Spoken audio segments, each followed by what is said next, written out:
TNC, my man. Woo! I am feeling like these are two of the teams that are best positioned for like a big run. I could see both of them. Would you use the term dark horse? I would. I actually would. I Has could. any team been called a dark horse more than TNC? No. I don't think so. I think this is like No. years. If there was a team named Dark Horse, it wouldn't be called a Dark Horse more than TNC. Okay, they'd be called DH more than they would be. The TNC would be called Dark Every Horse. time TNC wins 4 or 5 games, they come crawling out of the woodwork. I told you TNC was a good team. TNC is the best team in Southeast Asia. TNC is the best team in the Eastern Hemisphere. And then they lose to Mineski 2-0. Yeah, exactly. But, of course, no. TNC, they got the players. You know them. You love them. I know they got a massive fan base. But you know, there's another big brand on the other side there. It's Alliance. They can't shake them. They've done everything they can to lose fans over the past 6 years, and it didn't work. No. There's still thousands of them for some reason. It's all thanks to the big Bulldog and, of course, our lovely coach Loda, still reigning from that championship back at TI3. And they've got themselves a hell of a squad who have been working so hard over the past couple years and sticking it out, sticking together. And they made it. They made it to the big show. Now it's time to show up. You know, it's interesting, too. I think a lot of people, when they're looking at this TNC team, if you think about, all right, who's been on this team the longest? A lot of people would be like Cuckoo or Tim's. But it's actually AU was one of the ones that was on that team way back when. Yeah. Like, he's been on and off this team, I believe. That was way back with T-He as their mid player. Your boy. Your boy T-He. T-He. But no longer. But now they're back. AU's captain. We've got Insani on the other side. I can't wait, because the other thing that's going to be very interesting about this game is going into this, we talked about this earlier, TNC actually had one of the longest game average lengths of any other team. And Alliance, of course, always go late game. So this might be the series. Yeah, that is definitely possible. I think I like the way that TNC have set this up. They've banned that Taiga Dark Willow, which he's been playing really well, the Insania Oracle, which he also really likes, and then they take the Ogre. So that might force a Boxy Shaker, I'm wondering, but they're actually going to take the Sven straight up, and then an AA. So good, strong, safe lane combo here, but instant answer of the Barana. So Tim's, I hear, have been playing quite a bit of Mirana, and I know DJ's been spamming it down in Southeast Asia as well. So she's all over the pubs round there in that position 4 role. I think this is the first Mirana game that you and I have cast. It is. We haven't got to see it yet, but I'm excited to watch it. The other thing, though, is this Sven Ancient Apparition laning combo. It's this one or like the Wraith King. Those are the two that you always think of as a good answer. My boy CK, not getting the love anymore. It's true. Still pretty good, though. But to me, I wonder if this is their thought, like, this is our answer to Ogre in particular. Yep. Like, is it enough of an answer? Though? Yeah, like, it's kill threat. Yeah, it can definitely. I think Sven's a little bit questionable maybe, but it should be enough, I think, over and over, right? But you know it is an Ogre. But yeah, I think that's very killable, especially depending on the position 4. Probably you want someone who's a little bit rotatable in the earlier parts of this game. So the Mirana, as we take some time to these second phase bans, you guys might have been hearing about it, might have been seeing it, talking to some players and whatnot about it, and because I'm sure you guys are like me and you just can't stand having position 4 Mirana because they suck and they miss all their arrows. But it turns out these pro players like to set things up with stuns first. Right. And they're also very good at abusing, like, okay, I know this guy's going to go for this range creep. I know he's going to stand there and last hit it, so I'm going to chuck this arrow, and they, put the higher percentage plays in. But the 10 limit on sentries is pretty frustrating to play with now with the Mirana too. It's one of those things where you're trying to de-ward, but you're also trying to cover all these areas. So the Moonlight Shadow is a really good saving mechanism from a support. And she just she can snowball your team really fast with all those kills with the arrow. And there's all these other heroes that become more enabled too. Like, you think about something like maybe OD? a Faceless Void. Oh yeah, an OD is a great example. But I think of like a Faceless Void, just Chronosphere, and then you've got the arrow set up so where, normally you wouldn't be able to find a kill with that level 6 Chrono on an offlaner, but with a Mirana you can. Just by having that long-range arrow to land after the Chronosphere wears off. But we do have a 5th ban now coming out from Alliance, having already taken the Ember Spirit away. Yeah, there it goes. A lot of mid laners gone. Yeah, I like the OD ban. I think that was by far the best pick right here. They can still pick Bane 5, which is pretty hype, versus Sven, I think, right? I mean, you have... If Bane looks good versus this next hero, I am all in on the Bane. The only downside is that there could be like a Rubik after, which is fairly strong versus like Ogre Mirana, and then you can just play it 4 for Taiga because he needs a hero anyway. Yeah. Do you think you need to draft some save now for Alliance against the arrow, like an Omni Knight or an Abba or something. Right, like that classic strong dispel where you just Yeah. go for like the Aphotic Shield or the Heavens of Grace. Um, I don't think you have to. It is definitely good. I think it's best out of the 5. I don't particularly like it. Like I mean, we just saw the Omni Knight. I'm not Yeah. really into it, frankly. I think if it was that strong versus it, you'd probably see people ban it when they pick the Mirana. I don't think it like completely destroys the hero or anything.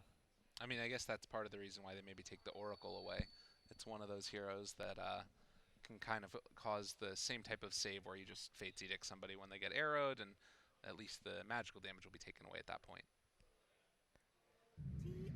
Finally, we make a decision here. It's the tree. Okay. That's save. Treant Protector. Yeah, that is true. It is an interesting type of save. It is definitely like some single target stuff here. They have the Ignite to burn through it, but nothing too bad here. Oh my god, this game is going to go for like 70 minutes. Yeah, yeah, that is something. Treant Protector. Tree's an interesting one. He can really snowball a game a surprising amount because you don't necessarily think of it as a snowball hero. But what happens is if you get a little bit of an edge and you start playing aggressively with this hero, you can just scout out their entire jungle. You start putting some wards down. You create a lot of kill opportunities, and you also enable diving under towers. Like the old classic was the Goblack, where he would pick Abba, Treant, and Weaver. Ooh. With those 3 heroes, and you just like put on Living Armor, you put on the Aphotic Shield, you just dive right and keep killing them. Whoa. I've been That's waiting for this scary. hero. This one is really cool. That's really scary. Is this a safe lane Bristleback, do you think, or are they going to put Ogre 5? I think Ogre just became 5, and this is probably going to be a Cuckoo Bristleback. Okay. This is the Sea Dotes, right? I mean, I think Genespris kind of proved that this hero's busted when they were playing it for Forev, and ended up being like, speaking of Forev, Oh my god. we got Bristle and Timbersaw, his 2 heroes. So, Yeah, I guess the question is like, do you want to make the? Yeah, I think never mind. I was thinking like, is there an IO play here? I don't think there's an IO play here though. As tempting as it is, they're gonna go back for the Bat Rider. What So is this draft? It's good versus the Timber because you can put it mid. So then now they're creating like weird laning scenarios, and the Bat Rider is also really good versus Sven. So TNC are doing some TNC Dota. They're creating a lot of really weird lanes right now. There's some really interesting interactions here too with the tree respawn. Timbersaw, obviously, it's amazing for him because now you can like just chakra him down a wave, throw the chain, and then all the trees just regrow past you. And frankly, that talent's just better on Treant now. Yeah. I mean, it's just it kind of was with the change to Nature's Guides with the way that you can like run over them and stuff. It just became even better. And like I think people have realized the 90 damage is just like worthless. It's like you already punch hard as Treant, and you're not punching anybody. Well, and so the Bat Rider too, though, also the same type of thing with the Firefly, tearing down trees and then they come back right behind. You can Yeah, it's actually bad. get away against Yeah, them. he can actually escape. It's a very interesting pick. God, what a strange draft! I haven't seen anything like this in the rest of the TI qualifiers so far. There hasn't been another draft like this that I've seen. Actually, Okay, we did have that infamous draft, I believe, where we had a Pudge. I think it was infamous, right? Didn't we have a Pudge? We had a Pudge Silencer offlane. Pudge, Venomancer, and something else Tricore. It was like 3 weird heroes. Yes. That was the weirdest draft we've had. I think this is better than Well, like more standard. But I'm just saying that like I haven't seen a Timbersaw yet. I don't think I haven't seen a Bristleback yet. I don't think I've seen a tree. Zayat's probably played on Navi in one of the games that we weren't able to catch. Yep. Talk about setup for things. You were talking about the Mirana Arrow. Also, Treant Protector setting up for AA blasts. Yep. Something to keep our eyes on. Yeah, not the most like classic support combo you think with the Treant. We always go to like the Phoenix being the big EG strat. A classic one there is that they will ban the Leshrac, just a good hero versus Timbersaw. Give them an option to kill him. There's also still the Skyrath Mage, but I don't think they could work that in here. I think they'd be missing out on like tower pressure and stuff, but it's like so good versus Timber with a lasso too. Just like dead. What roles do they want? Like at this point, all right, so you have to make your next pick here. You got a minute. So Ogre 5, Mirana 4. That's our big guarantee. If you put the Bat Rider mid, they're gonna put some just like standard mid hero mid, like Alina or something, who will do well versus the Bat Rider and like ruin his game. So I think that has to go to Cuckoo, and now this Bristle is going to be safe lane, which is why they went for the. Timbersaw is not great either. I think that's why they took the Timber. But they picked Timber before Bat. No, I know. Oh. But the Bat's still good versus the Sven, right? Okay. like playing in tandem with the Mirana, you can still at least like stop kills and stuff. Because like you can't, if you have like 2 or 3 stacks of sticky, they don't have any way to dispel it. You can't follow up a stun and AA cold feet when Yeah. you're hit by like 4 stickies. This is Just one of don't do those enough moments damage. too that it feels so scary going to lane because if you get the wrong lane setup, all of a sudden your game could be really hurt as Bristleback. Yeah. So I think this is a mid hero, and I think it's Lina. But it's Queen. Okay, it had to be burst damage, is why I kind of like the Lina. Queen has the lots of instances, so living armor is not quite as good. She has the damage through the BKB. She doesn't have a stun though, to like try and chain stun down onto the Timber Saw, which is why I kind of like the Lina a little bit more here. I'm also just not a big Queen fan, but lots of teams like it. Armel has a very large hero pool as well. Guys, all of I mean, so does Gabby. I mean, they both have played mid, so like the TNC have all these options that they can do. Cuckoo's played mid. Yeah. Gabby, Yeah. everybody's done it. Yeah. C Dota. Okay, and Alliance going to pick that last sort of stalwart face in the mid lane of the Death Prophet now. Okay, so it will be Gabby indeed on the Bristle and Armel on his Queen of Pain. They had the Shadow Fiend, but I guess they didn't want to pick it blind either. I was kind of hyped for a Shadow Fiend maybe. I feel like that's like Armel's hero. When I think Armel, I think like Shadow Fiend. Or his Tinker. He's a really good Tinker too. Isn't his Twitter name Handsome Armel? I hope so. I think it is. I mean, it adds up. Which I like. It's pretty great. All right, well, Koikva going to be playing the Death Prophet, the last pick there. Some save again from the Treant Protector. I'm really curious how this hero is going to function in this game. It feels bizarre to me. And of course, Cuckoo playing on the Batrider. It's been one of his most consistent offlaners that he's been playing recently. Yeah, it's probably his best hero, I think. Yeah, if it's not a mid hero. I think the silence is indeed strong from Koikva because you're like, getting the Bristle back, and he doesn't really build Dispel because he wants to build just Pipe and Crimson Guard. Yeah. Pretty much every game when you play the Bristle back. And you have the percent-based damage too, try and help out get through that big HP pool, but they also don't have that much lockdown. Like I feel like it's kind of hard. It's always difficult to make Bristleback like not get the back towards you unless you have the Axe or the Legion Commander or something with the good taunts. Wow, 11-0 and 11 on his previous match. Way to go, Boxy. Slaying it. You know, the one thing I will mention is Bristleback, if he gets some early points in goo, that's a pretty good answer to the Timber Saw. Just bringing that armor down, and suddenly his damage is going to do so much more because you can like put out a lot of damage against the Timber without having to hit him as the Bristleback. I need your expert opinion here to help out our prediction people at home on Dota TV. Who's the first hero to buy a Blink Dagger? I think it's going to be Mickey, actually. I don't think that Cuckoo's going to get a Blink for a while. Yeah, I know. That's the call. Is it the Sven or the Bat? It's a tough one. Yeah. Oh, look at. Speaking of the beautiful pictures there, I'm just going to put Solo and Koikva next to them in my room. Some sick photos. Nice. I like it a lot. Very cool. Little tips going back and forth there as both of these teams... I think I would say that probably Alliance is more well known for like getting amped up, as you can see, just screaming there. But there is something to be said for the Southeast Asian style, just wanting to get in there and break down your opponents mentally, as you can see with the constant Seb spam. And Cuckoo's he's just here for the money, baby. Just here for the cash, all that matters. I like it. All right, look at this Bristleback, 8 APM, Queen of Pain 10. Oh, man, big moves. 11, oh, settle down. Cuckoo, down bottom, stunned. He's cold feet, he's in some trouble. Looks like the Batrider is going to be First Blood drawn by the tree. That's a First Blood hero right there. I like it. That's the boots. Oh, man, he even started the safe build, and he still gets First Blood. A lot of times you take the boots, and you're just like, oh god, I hope I get First Blood. I really want a Stout Shield. But he played it safe, started with the Stout, still gets it, and he's going to have boots really early on this game. And, well, he's already got a plan, as you can see. He's like, Tranquils, and as your lovely genius play-by-play caster Lyrical said, it's going to be a long game. So he's looking towards that Aghanims. He knows what he wants to do. And he's trying to get a courier right now, too. Or maybe he's trying to scout the lane swap, but I think he saw Bristle, actually, because it is daytime. So I think he just noticed where he was moving. But they should have figured that out anyway because they have an Ogre in the lane, so they know when the core is coming down here. That's right. And this does mean that they'll have a better laning setup, it looks like.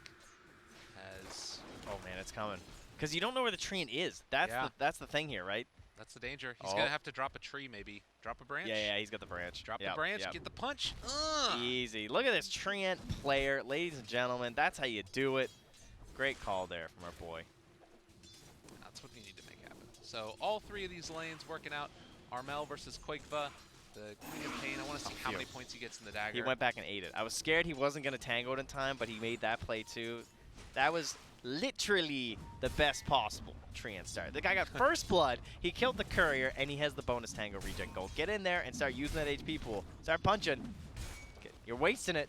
Oh, they're cutting your trees, man. Get in there. Get your value while you can. Now, this is the big problem with Treant Protector. This is ridiculously effective against this hero. It's kind of depressing how effective it is. Just cut down all of the trees. It sounds so simple, but it ruins you for 5 entire minutes. Yeah. Well, and that's why the tree respawn talent. I mean, it's less important in the mid game and stuff because you can't spend all of that time cutting down trees. But it's really good for defending and sieging high ground, though. Chase down, punches here onto AU, trying to walk away. The cold feet is going to proc, but they can't get into position to punish. And so Gabby, obviously safe lane player, but playing out of the off lane here. He's at least able to dodge away from the Timbersaw lane. Yeah, and that means that TNC have... Look at that. Armel going to let the creep come to him so that way they can see that he got the regen. Just let him know. Gabby slowed down. Gabby in some trouble. Gabby dies. Yeah, AU was like, maybe if I stand here, they'll ignore him and try and kill me instead. But they still got time, buddy. Well done. Get the root. AU trying to walk away. Does manage to back out. Not even close. Now Gabby wants to turn this one against Iga, but I don't think he can find anything. So TNC have forced the matchup that they want. Although they have lost, they've gotten the 2 kills going the way of Alliance. Getting this Batrider versus Timber is exactly what they needed here because Boxy just can't contest. That was a nice idea from Tim's, but it's just on the wrong side of it. But Cuckoo, Boxy. Nice. How bad is this matchup for the Timbersaw? It's not that bad because he's just playing super far away and they don't have the rotations to deal with him. Okay. So what ends up happening at like level 5 and 6 and everything is that the Batrider can just skip lasso and then he can just start farming the hard camp as well as the lane, and then Timber's only going to get the lane. But at the same time, it's Timber who's getting a lot more farm than you typically get. But this is what happens. There's like nothing you can do. Yeah, meanwhile you're watching Gabby almost die, but yeah. Boxy just gets run into the base, kind of an inevitable death. And now Gabby, oh, that damage! Oh, Insania makes it happen. Tim's threw out that arrow, got part of that kill as well, and Cuckoo now can just regen up and head back out afterwards. And they even had AU come up top and take the lane during all that too. So it's not even like they lost anything. No. AU's just psyched. This is going to be a good game. I'm excited. It feels very chaotic early on, but I think that, oh god, Boxy needs to make sure he doesn't go down here. Nah, he's fine. He draws the creep aggro. It's a lot of creeps. And the thing that's scary about this for TNC actually is that, they need to send the Ogre back up there to farm underneath the tower. Cuckoo building up the stacks, and it looks like they're able to intercept the pull as well. Boxy just needs to run away. That was perfect. That was perfect. You're right. As Quakeva does survive, has a salve in the mid lane there, and this isn't a pub, so Tiger's not going to punch him and kill him, because he definitely could.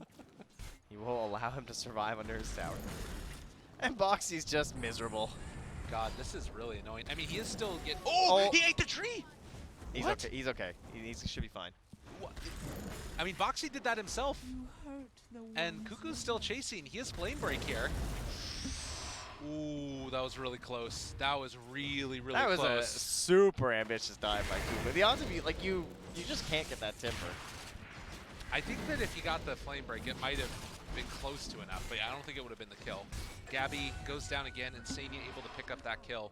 Tim's does make the recovery by getting both of the bounties during that, though. Yeah. Which is pretty important for them. Has a bottle, too, so nice. Uses the arrow, kills a large creep, and then takes his bounty room. Very smart.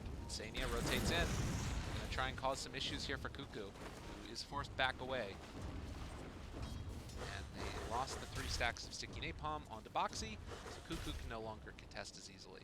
See, this is why I've been asking all these questions to the pro players about the support Mirana, though, because this looks like the support Mirana's IC. because he's currently 0-0-0 and his 7 last hits are arrowing neutrals. And I go, why do you pick this? Armel. Oh, sorry, he got a catapult. Sorry. Oh my. Yeah. That's a my bad. That's a solo That's the kill. classic Sonic wave. I'll take the blame on that one. Sorry, Weapons. That's me getting everyone all amped up about flaming Mirana. Armel able to just pop the 6, take the kill. In the meantime, Tim's he's backing away. He's going to be okay. But yeah, so right now, 4-2, 1,000 gold lead into the favor of TNC. The thing about this game, though, is there's not a clear, like, if it goes late, this team just owns, at least in my opinion. I don't know if you feel differently. Oh, you almost got the body block. Oh, they got to be careful, though. This is a bristleback. And clean it up. Do they? Well, you know, if you had a stick or something ready to go again at that point, that might be a triple kill. Or at least 2. Up top, Cuckoo is down a level here because of how much AU's been sticking around, but Boxy does not have the damage to threat. Flame break, another round, stick, and Boxy living. Cuckoo need to run. I'm really glad Taiga has not taken Living Armor because it is pretty useless this laning stage. I like this build. This is the standard one. You start with 1 point in the guys, and then you go 2 Leech Seed, and then you go back to the guys and the Living Armor. You tend to just keep it at the 2 Leech Seed because of the scaling that it has, because it doubles damage from 1 to 2. And now he's got his next item, like he said, queued up for a while at this point. It's the Aghanims, but he's finished everything else at this stage. What a wild guy, man. He's committed. Yeah. He better not deviate. I don't want to see some Meteor Hammer this game. Tim's. Oh, there he goes. There's the Mirana again here, guys. No. Oh, no. Run. It's funny because I hear Tim's been absolutely destroying and like solo carrying games, and I'm just like, he's having such a terrible time here.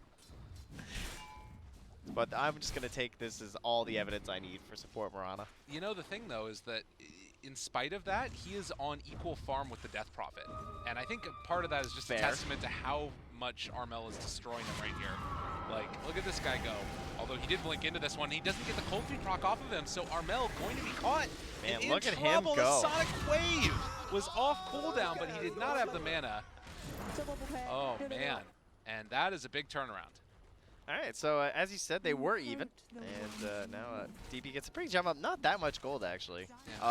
Yeah, even with the kill. I think it's just because he was trading with trading that gold. Oh, there we go, though. Oh, that's real nice. I like this team. So Boxy. He was pumping that for so long, and Boxy just pings him out and just like, yo, this guy. What is this guy doing? I love that. He's like, kill this ogre. I hate him. He's having a good game. I like it. 2 points in Fire Blast, none in Ignite. Like, they've already got enough sort of DOT. Oh, all right. Four-man gank. That's what you get, my man. Don't Fire Blast creeps. And they're going to hand it off to Mickey. They're trying to rush that Midas as fast as they can for their Sven player. And, well, Tim's, he's back at it again. Yeah. He's blocking the Ancients. Mickey quietly has had an amazing game so far. 4K net worth. 1-0-3 on that Sven as Koikva gonna square up here against Armel as they're thinking about making this rotation. Maybe force a movement from Koikva into an arrow afterwards, but right now, ooh, nowhere to run. That's he even pretty saw good. it coming. Yeah, there's just no follow-up. Yeah, I thought maybe they would have like Ogre nearby, but no such luck. In the meantime, Bristleback trying to clear through some Ancients. Can see him getting somewhat low down here, as Gabby wants to start to play a little bit of catch-up, but needs to be careful about stepping too far and getting caught by those Prowlers. Ancients, no Vanguard is pretty spooky stuff. AU back again up top. Cuckoo makes the rotation. Wants to save his buddy, and then just going to use the lasso there to secure the kill. Yeah, Taiga showed one. Yeah, okay, they guarantee it with this entry. Taiga showed once on the tower, and then Cuckoo's just like, oh, okay, coming for the kill. I mean, it's nice here for Gabby. He's actually catching up pretty well. But it is scary without that Vanguard like we're talking about. And Bounty Root's Boxy. Oh, yeah. The Bristleback wasn't able to come in there. Armel steals the Bounty Root away from him. The real depression is that he killed them like a second after the 10-minute mark, so he didn't get the next camp. But up top, Alliance committing here for the Exorcism and the tower, more than likely. And, well, another pickup on the AU while they're at it. While Tim's. Oh, they're bringing Armel too, though. They've got a haster in on the Tim's. A chance for an arrow here if they want to hit it correctly. And, well, in fact, they will. Insania always switched over to the creeps, though. Now Now Armel shows up. Sonic Wave going to connect on a quick, but they get that was kill. three. Good joke away. Cuckoo living. Boxy trying to run and run him down. It won't happen. Yeah, 8-second CD, a bit too long for the revenge kill here for Boxy. Still not able to find his first one, but beautiful Sonic Wave there from Armel. He just like 1,500 damage early in the game. That's as much as the Bat Rider did after all that time too. Meanwhile, Tim's leaping away here as Boxy's on the chase. 2 more seconds. He's actually holding one more lead. Oh, the A blast! He got Cuckoo too! Is Cuckoo dead? I think he might be. He's burning down slowly, steadily. Needs to get below that 10% mark. Oh, it got buffed. It's 10. Oh! My next tick. That would have been it. Tough stuff there. Boxy only needed one spell on him and he couldn't find it. Yeah. Unfortunate. A little bit too slippery. All right, so 10-5. Still a very back and forth game. Like, if it goes late enough, does Sven just become the ultimate carry in this game, or do you have to worry about like BKBs getting low with him? What are your thoughts there? If it goes late enough, is this game in Alliance's favor? I think the eyes are massive. If Taya actually commits to the Agnums and does get it, that is pretty huge. Oh, Cuckoo gets the lasso up top, so they're just making this one really easy. But there's some terrifying stuff too. Like the Mirana is crazy late game. With the arrows, just like constantly spamming them out. Because you get the cooldown talent, and then you just get the triple arrow. And it's very hard to play Dota when the BKBs start wearing down. And Bristle becomes a whole different beast. You get the Fear talent on the Queen of Pain. I would say overall, though, the sustained damage looks much more reliable on the side of Alliance. So the further the game goes, and the more like people are just scaling and fights last longer, I'd probably rather be on the Alliance side, especially when you have like really good late game supports and the Treant and the AA. Okay. So yeah, I would say there's some pressure here on onto TNC. I guess it does change if like TNC is able to stay on equal farm, particularly like if Tim's ends up having a game. Like suddenly he's level 8 on this guy. How did that happen?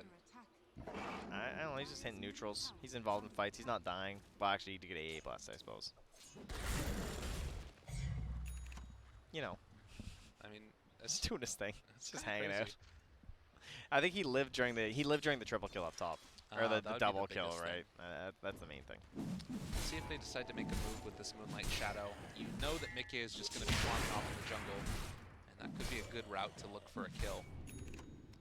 As Tims lays down some deep vision, exactly in the area where you'd expect the Sven to be, and stealing away some farm every now and then. They still have a ways to go before they really want to make moves for TNC. The only time they want to do anything is with the blink on the lasso, I think. But he might go bots next. I'm not sure what Cuckoo's going to opt for. Yeah. And the reason is that Gabby just needs a lot, right? He's still just hanging out in the triangle. He's just trying to finish into his Vanguard after that hood. And he's not really ready to just be Bristleback yet, right? Well, and it's a very strange hero for him. I think that like Bristleback safe lane definitely has value, but it's not the ones that we normally see Gabby on. Oh, they're over to kill up top here, starting out with the root. Nice little catch there. Oh, that sentry. Cuckoo going to hit the dust. Perfect. I mean, 3/2 gold. That's some value sentry right there, man. That thing only had like 20 seconds left. Tim says that one. Mickey shows up, wants to find a kill, but Armel gets the blink away. So they'll have to use that one as a farming ulti. Yes, Tim's is just chilling. Yeah. Soak some experience up, make it happen. He's got 4 points in the Starfall now, so if they want to go for the arrow play here and a Sonic Wave, there is a possibility on Quakeva. They're gonna drop down. Oh, he's D-Warden right next to him. That's crazy. He's got him in the choke point. And they're still blocking the Ancients. That's like another round of Ancients blocked. Yeah, Super really good value. stuff there. Yeah, they're not going to get that time D-Ward, yeah, as he said, so not going to be spawning there. Insania is on the way, but he's going to be too late. Oh, or is he? 5, 4, 3. Oh, he throws the ulti. Okay, he's busy. Yeah, there's a battle brewing up top lane. As Cuckoo looking. The Ice Blast going to connect on the Bat Rider as well as onto Armel. You be careful about this movement now. Rooted. Armel going to go down. He's taking DOT. Yeah, he's only got the 2 points, though, as expected, so he's fine. Scurries way on back home. But you can see there in that last little graphic, the win probability about 65% into the favor of Alliance. Not anything to write home about necessarily, but something we should be keeping our eyes on in this game. That's, each of these individual kills matter much less than sort of objectives taken. And so far, it's just been a couple of tier 1 towers. I almost always favor the team that doesn't feel pressured. Like, you don't have to make moves. Having to make moves is very hard in Dota. Because it's tough to, like, getting the creeps in the right position and forcing movements out of your opponents is always just going to be a lot harder than just, like, playing a very straight game plan. It looks like they have an idea that Mickey is here. Over to the side, he already threw out his stun too. Yule Scepter lift up into the arrow afterwards, but can they bring him down in time? It's really hard to get this kill. Sonic Wave, do they decide to throw it out? Mickey down low, but not quite dead. As of yet, he's getting away, but that's the jump forward. Armel also got the scream, and he will pay for his trouble. But they took down that Sven, and simultaneously, Gabby is pushing in the mid lane. I mean, Koikba did get a 5x kill streak on that, though. Yeah. And he needed something, because this game has not been that incredible. He's lowest in terms of like those big cores, right? Like the mid and the safe lane. Yeah. That's going to help him recover a little bit there. But every time, I mean, that Sven's minus also was ready too, so that's some lost value there. Gabby, all right, he's feeling like a bristle now, though. He's got that Vanguard finished up. Not afraid. Throwing out the goo, chasing forward, Bloodlust as well. They've got Quakeba, they've also found Tag in. The root is there. Dude, he's got Ice plus Blast coming in. 214 They're in damage. some trouble. Chase forward, Gabby's just dead. The power of the Ice Blast. Okay. Oh. I mean, it wouldn't have mattered anyway. That's true. But, you know, it's always fun. It's hype. Man, Gabby just not looking that tank. He was feeling like Bristleback, but I guess he wasn't the Bristleback quite yet there. A lot of damage from her Timbersaw. I mean, I think that Whirling Death is just a huge part of it, right? Like, pure damage that also lowers your stats, survivability. He lost a lot of damage after the Ice Blast, too, 476. Mickey down to about a third HP, but can they kill him off? Looks like the answer is going to be yes. Roxy not able to get in position quickly enough to help defend. And down bottom, Armel finds another kill. So TNC back on the board with another couple quick kills. And they simultaneously are getting close to finishing off that tier 1 tower in the mid lane. But both tier 1s very low. They need to finish it off, though, before Taga is able to heal it back up again. Yeah, that is a very good point. Because constantly defending these towers and throwing your bodies is something you need. So Quakeba will get there in time. As Tim's, he's trying to poke it off. Yeah. Yeah, they're committing. That's good. Yeah, it's what they need to do. Although they got another round, though. This is dangerous. This tower is so important Hold for them to the get. line. Can they do it? Foxy, they got the Lotus Orb onto Taigya, looking for that catch with the root. It's going to come down. They will not quite find the tower. They eventually get the arrow connection onto the DP. It's huge if they can bring her down in time. Quakeba gets the overgrowth again, keeping them all alive. Gabby's on it. They're fully committing for this, but the tower's still living through it all. It's alive! They're actually keeping this tower alive. 3 dead already. Oh my god. And they don't bring it down. It was so low. It was like one hit away so many times. Dude, the power of the Treant Protector. Wow. That is, I mean, this thing's gonna be full HP by the next time they get here. Yeah. They actually aren't gonna be able to take it down that easily at all. I've never seen a tower come that close to dying. Oh, here we go. Just watch how low this HP gets. And again, they saw this kill potential onto Quakeba, and they go for the kill instead of the objective. Oh, look at it. Look at it. So you can't even see it. It's Oh nothing. my god. Absolutely nothing. Everyone's Cuckoo's flying over. Tim's is right next to it. They're like, oh, hey, guys, I think he's healing it again. We can get Quakeba, Yeah. but then... Gabby comes back. Yeah. Oh, and I Armel jumps can't in. break it. Everybody's going for those kills, and eyes on the prize, Alliance make the objective play. They keep it alive.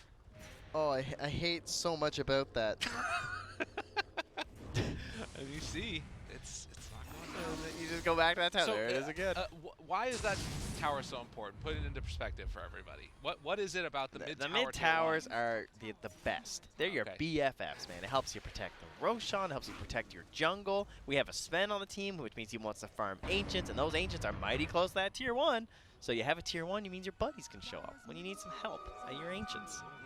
You can pincer them from the Shrine, from the Tier 1. Ooh, it's dandy. Yeah. There's so many, like, fewer ways to go and make moves around the map and, like, try and invade places. It's, yeah.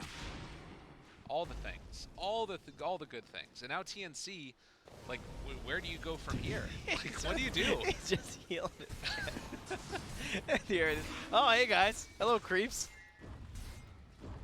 they've got a catapult wave, but It's I don't even know. better when it's this the tower, you know. It's The like, living towers. yeah, he should smile when you heal it. Because he's kind of mean, you Yeah, know. He's got a true. little, he's very furrowed in the brow. And that is one thing about the TNC lineup is they don't have that much tower hit at all. It's much more about just killing heroes with this draft. 90 GPM picked up now, the level 10 talent for that AA. The sentry talent. You can see the amount of physical damage that's been dealt in this game so far. It's Cuckoo with a nice little chunk of magical. She's only 3K from our Sven. He's been farming. Yep. He'll get there. He's got his blink dagger, so. Going for the BKB next. Tagia, 2 components of his Ags at 21 minutes. No, 3 components, excuse me. Yeah, he actually has the staff in his stash, so he's nearly done. I think they should just give him that next wave up top when Tim's pushes this in, and he's going to be almost there. Man. What a big That play. is not an item you get to see very often. No. Extremely rare in Pro Dota. He's 1, 4, and 14. He's been involved in 15 of the 16 kills. That's really impressive on a Treant. I like when we saw this hero picked, I was like, I don't understand really, you know, what the goal is. We've seen it here, like the power of defending that tier 1, Yeah. and then also now going to have so much of a vision advantage.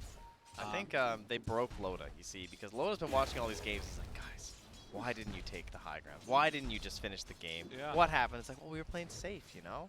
He's like, you know what? Fine. Just pick Treant, rush Ags, and how can we lose late game? It's impossible. Oh, no. Oh, gee. All right, he bought got it. He bought it It's- already. I mean, who cares? Yeah. IDC. He can go down at this point. And we'll get the overgrowth. Sonic Wave comes down. And with that, Alliance looks like they're going to try and defend this tier 1 tower as well. TNC could fully commit for this if they want. Arrow's going to land now onto Boxy. This is a big kill for them. If they can manage to bring down Boxy, they cancel the TP to come and defend this tower, so they take down the Timber. Yeah, and Treant's dead, right? Yeah. So, easy. I guess that's the way you deal with living armor. Just kill the tree. Makes a lot of sense. And he did miss out on one tree being placed, of course. Like, whenever you get the Agnus on Tree Protector, you're just constantly thinking, like, okay, you know, I'm just watching that cooldown. Plant a tree, plant a tree, plant a tree. You know, he's a very green guy. True enough.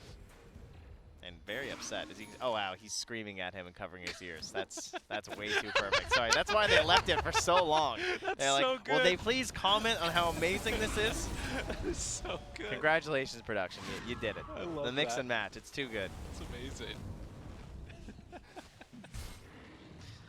All right, so we've got the trees, the eyes in the forest starting to be laid down. Also another high-tier Aghanim Scepter that's completed with Koikva picking it up on the Death Prophet. Down bottom, Nikke under fire. Oh, man, an Alliance going to get caught out of position with so Sven. fast still for Sven. I mean, he's not popping ulti, right? So. Yeah. Well, but this is the thing that's so strange about it. Like, a great move, a great series of moves for Alliance, and then all of a sudden they're out farming, and then they just get caught out of position. Again, it's happening, and Koikva just going to drop, it looks like. So another kill that's just going their way as they're losing hero after hero. They've got the silence now onto Timbersaw, going to try and run him down. Oh. Everything landing now this is Boxy. Going to try and see if he can find the return kill onto Mirana, but the leap away, eventually hit by the Chilling Touch. Tagia will be the next one to fall. Chasing forward for more. AU will get brought down by the Timbersaw, but TNC just streams forward. They find themselves another. They silence. continue to just run man after man, chasing forward for Boxy. They're not stopping for anything. They kill the whole freaking team across the map, and I don't know what Alliance was doing. Just got ran it.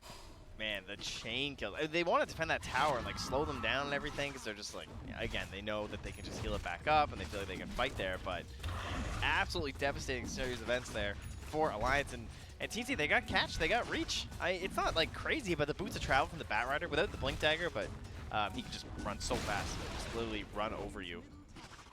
Man, sometimes you just gotta run at people, get those kills. I can't believe that was a TNC fight without totally. ulti too. Yeah, right? Like now they can actually just smoke and go again, which I think is what they're doing. Because they have the Sonic Wave. You just want to instantly fight the side of Alliance. 10 seconds until Moonlight Shadow. They're getting ready to go here. Yeah. It looks like they'll also get the D ward there since the camp was blocked. Do they decide to run it up? I mean, the scary part is that you do have Quakevo with Exorcism, but if you can burst him at the start... They're trying to bait Quakevo mid. Oh, this is dangerous. This is dangerous for both teams. The arrow, it's not going to land, but it does get some pretty good vision out there. And they have a sentry, too. So they will know the Tiger's there if they get close. Potentially fighting in Eyes of the Forest. Jump forward, stun already out. They want to try and bring down Gabby. It looks like they're going to do just that BKB reveal from Mickey as well as that blink. AU jumps forward, but will get killed safe as well. Yeah, that BKB was just like, I want to guarantee this. It's right next to the pit. Let's get the Aegis. Yep. They have buyback on Bristleback if they want to use it. Dropping down a sentry ward. Arrow goes out. Gonna land now. I don't think they can do this without Moonlight Shadow.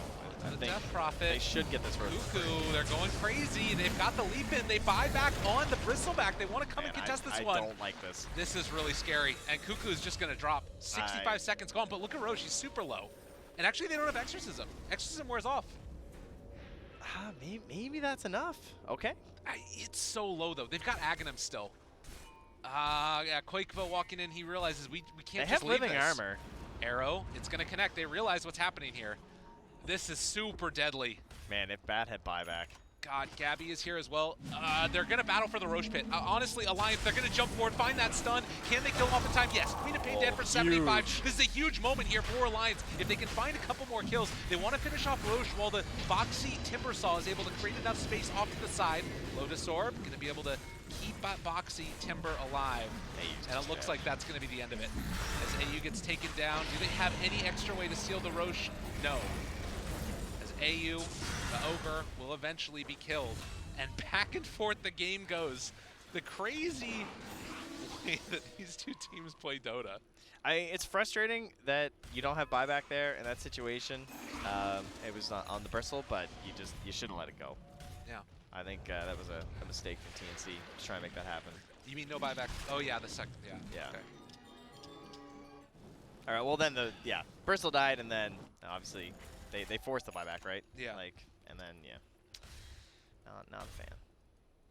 But they did drive them out, but then now your Queen of Pain dies and she doesn't have buyback. It's like, oof.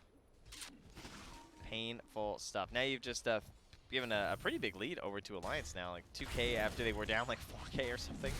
Right before that. Yeah, 5 PGs. Experience also 10,000 roughly. The swing back is super pronounced, and Alliance now sitting just at about a 70% win rate potential for staff. Double of it. Marana will very valuable this game. They bought a gem on the Marana, and I think that is it on the courier? Where did they put the gem? Probably on the courier for Bat. Yeah. Just got it delivered. But they also have a Quelling Blade, so they're ready to start the deforestation process. Who has one? Bristle doesn't have, just Ogre? Forward. Find themselves poor old Sven. That is Aegis down. So big pickup there. They don't want to stick around too much longer. Arrow good BKB timing. Gabby force staff keeping him alive. Boxing chase forward. Yule Scepter. AU drops again. They have the debuff onto Gabby, but it looks like he might be able to walk away from that one. So Glyph used. They won't get the tier 2 tower that easily, since Bristol will be able to run back in afterwards. What really matters is the fight after this. Chase. Carmel, Yule Scepter lift up. Buyback coming from the Ogre. Gabby, he's in the middle of all of them. He's got to be careful. I think TNC just needs to take this kill if you can get it, but then you want to fight right now while Exorcism is down and the ultis, the Warcry, the Godstring is down from the Sven. Yeah. Because you still, again, have Sonic Wave. I think you have the BKB, you just go fight right now, punish these cooldowns that Alliance have to wait for. And yeah, you lost your tier 2, but you got the Aegis, which is excellent. And you were going to lose that tier 2 anyway. It was really hard defense there. Trading it for the Aegis, I think, is actually in favor of TNC, as long as they can find something here. Yeah. They try an arrow play to see if there's someone camping the bounty rune. Looks like they won't be able to find him. Cuckoo looking for Boxy. Spots him out. Blink forward. Yeah, I'm just going to let him go. He just wanted to guarantee the bounty. Yep. But you can see the gem deforestation play. They kept the Bat Rider around with the Ogre, so that way they could just Quelling Blade the trees. But this Eyes in the Forest is going to be a continual issue as this game goes later and later. Yeah, if they can get that gem back, that'd be so bad. they need to make sure they don't lose that for TNC. So 30 minutes in, it's only a 2,000 gold lead. It's been a very back and forth game.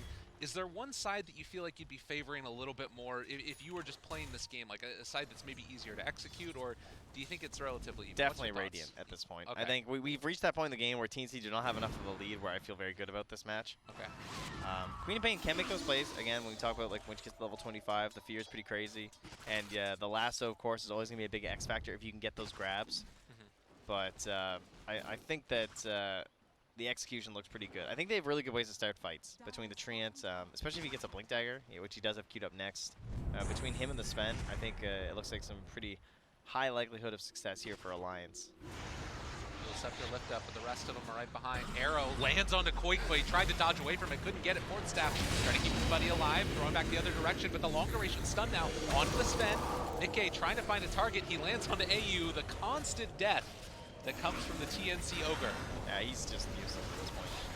And now they find themselves the Mirana. Tim's trying to leap away, but the stun is there. And Alliance say no. They're going to buy back now on the Mirana, and actually they've got a hold of Nikkei. Nice grab by Kuku. Kuku making the plays for his teams. TP's out. Do they have any way to break it? No! Nikkei just TP's away. They didn't have anything left in the tank. Jeez. He did the math. He was Boxy like... doing the same thing again. Alliance just leave. They don't have any way to break it. Oh my god, because he just yules too. Oh, that was pretty nuts. What a TP, man. Like, there was a lot of things to cancel. Because you still have the yules on the Queen of Pain, but it was on cooldown. Obviously, he had just used the lasso, too. I mean, you have this Mirana, and the arrow was on cooldown. So, really solid stuff there from Nikkei. Just getting away from her down there.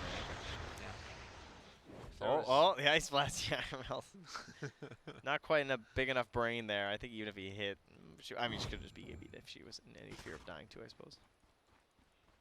And you can see that Dota Plus reflecting what you're talking about. 73% win chance right now for Alliance. Or win probability, rather. Tim's just going to go plant some more here. Seeing if he can scout out what Tim's wants to do. Oh, he's coming. Chase, Force Staff. Just like that. Looks like they're okay. Arrow. Very, very low range. I think that does missed. Yeah, That he's too did far get out. it. Oh, here comes the gem, though. Yeah, they Dude, got they it. know. Tim's is reading this. They got go. No, they got him. Jeez. Just in time. Nice. They will take down the tree. In the end, so TNC trying to pull something together here. They're going to need to take down more of these objectives if they want it to work, though. They could rush bottom with the tree being down. Oh, Cuckoo, speaking of rush. Rushes his way right in there. That was dangerous. Yeah, and I think Do not want to lose that gem. Light Shadow. Radiant Sentry is there. Not visions, but Boxy. Lotus Orb. Jump forward. These Force force staff. stats are so good. Another Force Staff. This is what they need to No, do. third one. Dude, so good. And Gabby is in the middle of all of them. Jump forward. Cuckoo tries to get the lift up. Yule Scepters every which way. Not really the way that we thought that was going to work. And, well, they get the lasso finally onto Boxy. They'll take him down as well. So, These force staffs and Yules, the itemization and use of them from TNC is ridiculous. chase down looking for more. Quakeba pops the BKB. They have buyback on Boxy. They're not going to be forced to use it. Yeah, 3 force staffs on TNC so far. It's a really nice answer against the Sven. You just can't find a target. Yeah, against the Sven, but also just the AA. Yeah. You can't hit it without a stun, and they're just constantly moving themselves. Because like they have the roots too, and if someone else is stunned, then you just need your ally to force staff you. If you're rooted, just force staff yourself. And they do indeed take that tower, because Trent wasn't able to heal it all the way up. And just by taking that big fight too. So we have now the spell amp, not a crazy talent. It's only 12%. The arrow cooldown is really nice, particularly once you get to that 25. Yeah. And it's feeling like it's going to be one of those games. I guess Alliance, if they win a fight, you know, you can take buildings very quickly afterwards. I think TNC are just making some wild plays right now. I think they should not be winning these fights. It's pretty crazy, isn't it? The silence comes out. The Ice Blast, though. Ooh. Tiger's Don't stick feeding. around. 2 in a row. That Blink Dagger suddenly very far off from what looked like. Oh man, he'll have this in no time just by ulting with his trees. Right? That's the moneymaker. That's true. You just start secretly putting these things next to the neutrals. Like, oops. Oh, I didn't mean to ult that carry player. Oh, I got that creep wave bottom, guys. Don't worry. Yeah, don't worry, I got it. How many trees do you have? Like 2 or 3 on the map? Not a whole lot. I mean, part of it is TNC has just done such a good job of cutting them down and making sure they don't have the extra vision. Yeah, Kuku's just flying over them all and burning them. Yeah. Falling blades, everything. Yeah, they're scouting this entire area and just trying to shut it down. Wherever there's vision, yeah, they claim it out again. It's really good with Batrider too because he can napalm and get the full vision. Because sometimes if you only have the gem, you can't see trees that are like hidden inside. Right. And he can get it on those trees, which is very frustrating to play against. Dude, Mirana Quelling Blade. Yeah, man. That's you need as many as you can get. It's nuts. Quelling Blade is like broken on supports anyway. Dude. I think all supports at like 15 minutes should be buying Quelling Blades for the Ward Wars. How often do you talk about like the itemization of Quelling Blade Force Staff winning you a game? Right? It's just true. That's what they're doing. These Force Staffs are unbelievable. And the Yules too. Like just the additional like stun and lockdown and like allowing for that. That's why this whole chase potential is just the constant like, and one, and another kill. Oh, how about one more for the team? Because they just keep on delaying and extending with the Force Staffs and the Yules. Moonlight Shadow Alliance. It still feels like this Fen is the be-all, end-all in terms of damage and carry potential. And you know, it's good and all well to force staff people around, but if they're fighting in the pit, which it looks like is going to happen next. It's because Alliance is the they just need one. It's that classic thing about like I remember Bubble. It was like 2 years ago. His big metric for Dota drafts was how many fights do you need to win the game. Okay. And if you win like one big fight for the side of Alliance, this game gets very hard for TNC, I think. You know, whereas TNC, they keep like they're scrappy. Like this lineup itself, I mean, it's just like it's like a lasso into this one kill and everything. The tower push isn't that incredible or anything. Whereas you win big fight as Alliance, and then suddenly you have Aegis and Cheese, and you're like walking high ground. It's gonna be very difficult. Batrider looking for an opening. Who does he find? Good Yule Scepter from Quakeba. And the Force Staff keeps him alive there. Boxy runs into all of them. Ice Blast lands onto 2. Tim's going to leap away. Doesn't look very good for Alliance, though. I don't think they can really chase this down at all. Yeah, this is a runaway play. Don't want to take this fight now. Mickey just wants 25. He's 25 experience away. Dude, they just got 250 gold for that Obs Ward. It's like a hero kill. Did they take it from the support, though? That's a real question. I think they Quelling Blade it before Gabby was able to punch it. Alright, Mickey, get that XP. Oh, Midas, Mickey. Yeah, there we go. Okay, it's 25. He takes the God String. Okay. Dun, dun, dun, dun. Who would have thought? What do we have on Roche this time? It's just the cheese. Yeah. That's what's crazy. 38 minutes, only 1 Roche taken so far. Feels like Roche has not been the main emphasis of these TI qualifiers. It's been a lot more just like fighting. Well, despite how much we praise the Solar Crest and everything, there's actually not that many like big Roche heroes being picked at the moment. Okay, walking in, Gabby, he's up front and center, or actually it's AU. He's gonna be found, but Kind the of lasso, okay. they got it caught. Yeah. That's problematic. If they can bring him down in time, Mickey has the Lotus Orb on, keeping him alive. Boxy also lifted up through the air. Gabby trying to run away. That fresh BKB, not able to stay nice onto flame him. break. Bounced him right back to the high ground. That's just completely ended that chase. And that was God Strength used. Man, Kuku's playing insanely well this game. He's pretty much done everything perfect on Batrider. You can't ask for much more. From like chasing down the Timbersaw when it was appropriate in the laning stage, to not dying with this gem. Yeah. He's been holding this thing forever. He said it was his best hero. It definitely, he's showing I it. think it's by far his best hero. Like whenever I think of like good Kuku games, it's his Batrider. So Mickey 25. Anybody else getting close to that one? Death Prophet is almost there as well. Queen's at 24 too, for the fear.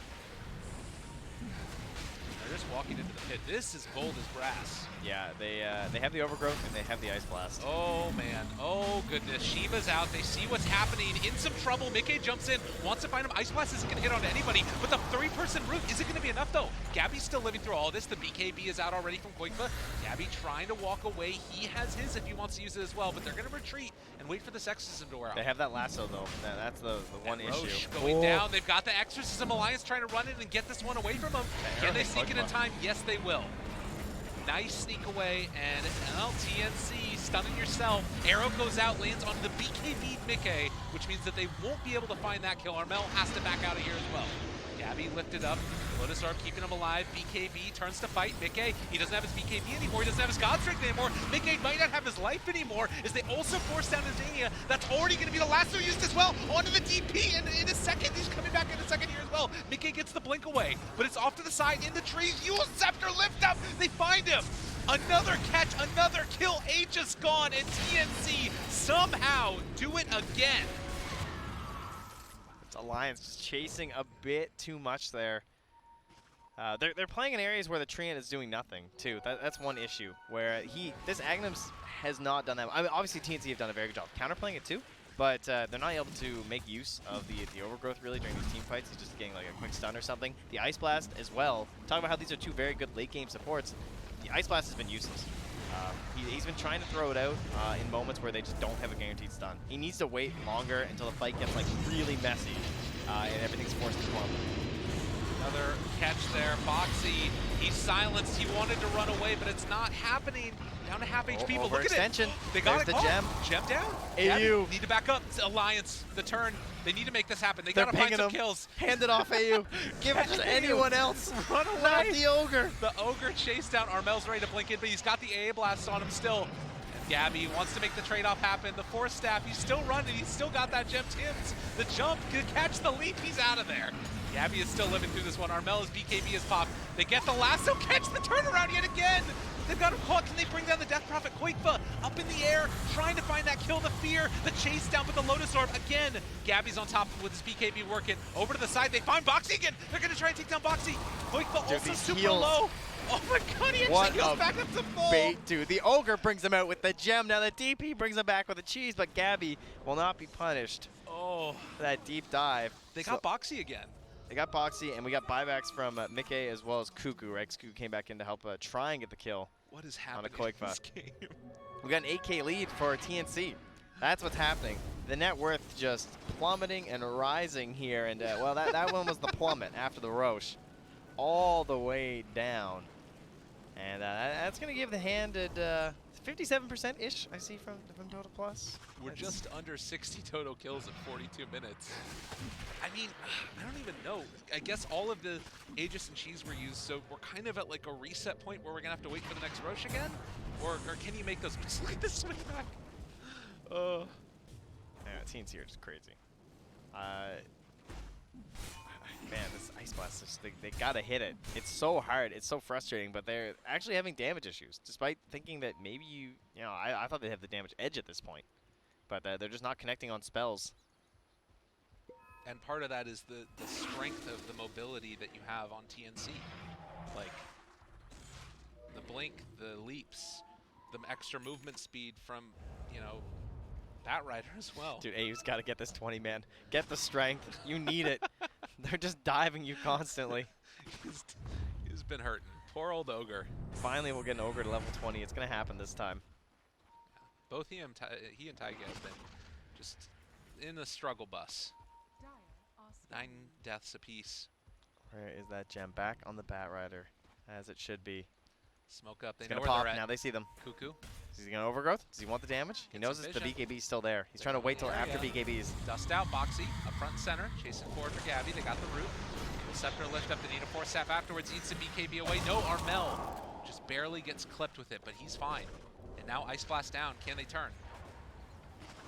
I'm thinking about it. Looks like they just want to try and clear through all of these trees first. Get the deforestation in process. Team just pinging them out once again, but Cuckoo not going to risk it. He's going to back himself up here, and just overall, you can see those damage numbers on the side of TNC a little bit higher. Oh, I guess you got to bring that to 22K from the Timber up there. That kind of helps things out there, but overall, I think they got a little bit of an edge there on TNC. Their overall hero damage there, almost 26K physical from your Bristleback, slaying it in this one. He's a monster.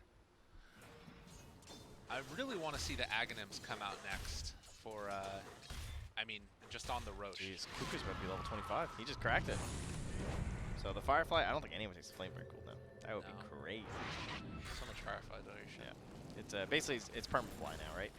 He's got the 5-6 second downtime. I guess you need the Octarine or something. And because the fight happens so soon after the Roche, yeah, that'll happen. That'll happen. He took it. He actually took the Bloodlust? Oh, he took it. Oh, baby. I mean, downside to this game, I guess, is that you have the Timber anyway with like the Whirling Death and stuff. So like the stat loss percent, maybe he's thinking it's less valuable. Right. But I don't know. Bristleback does get a stupid amount of flat damage plus. But I do think it's kind of a trap. I think the 40 strength is just insanely good. Yeah. I guess that Gabby, like you're talking about, if he takes that Warpath talent at 25, exactly. that would be really good with it. I'd be a big fan. All right, so 9,000 gold lead. They're looking at Boxy, want to try and find their man, and guess what? They got him. Before he could Lotus too. They get the arrow lands on him. Sonic Wave out. Boxy's still living through it. But eventually this Scepter Fear. Bringing in the team. Try and make it happen. Boxy's super low. The arrow, it's not going to get the kill. Boxy's actually living through it, and Armel has to blink off to the left. Chase down coming. The Ice Blast as well. It's almost there, but not quite. And now the blink away. Armel taking the team on a walk as he eventually makes his way out. All right. Very surprised that he was able to get away from that one there, especially with the Spirit Vessel with his Lotus already on cooldown. But team able to back him up, help him out. And yeah, at this point, we're pretty much guaranteed to get the next rush. Only a minute away here. But Mirana, there she is. Peak Mirana achieved. So now you have a 10-second cooldown on the arrows, scouting about. And oh, they've already bought another gem. Very smart.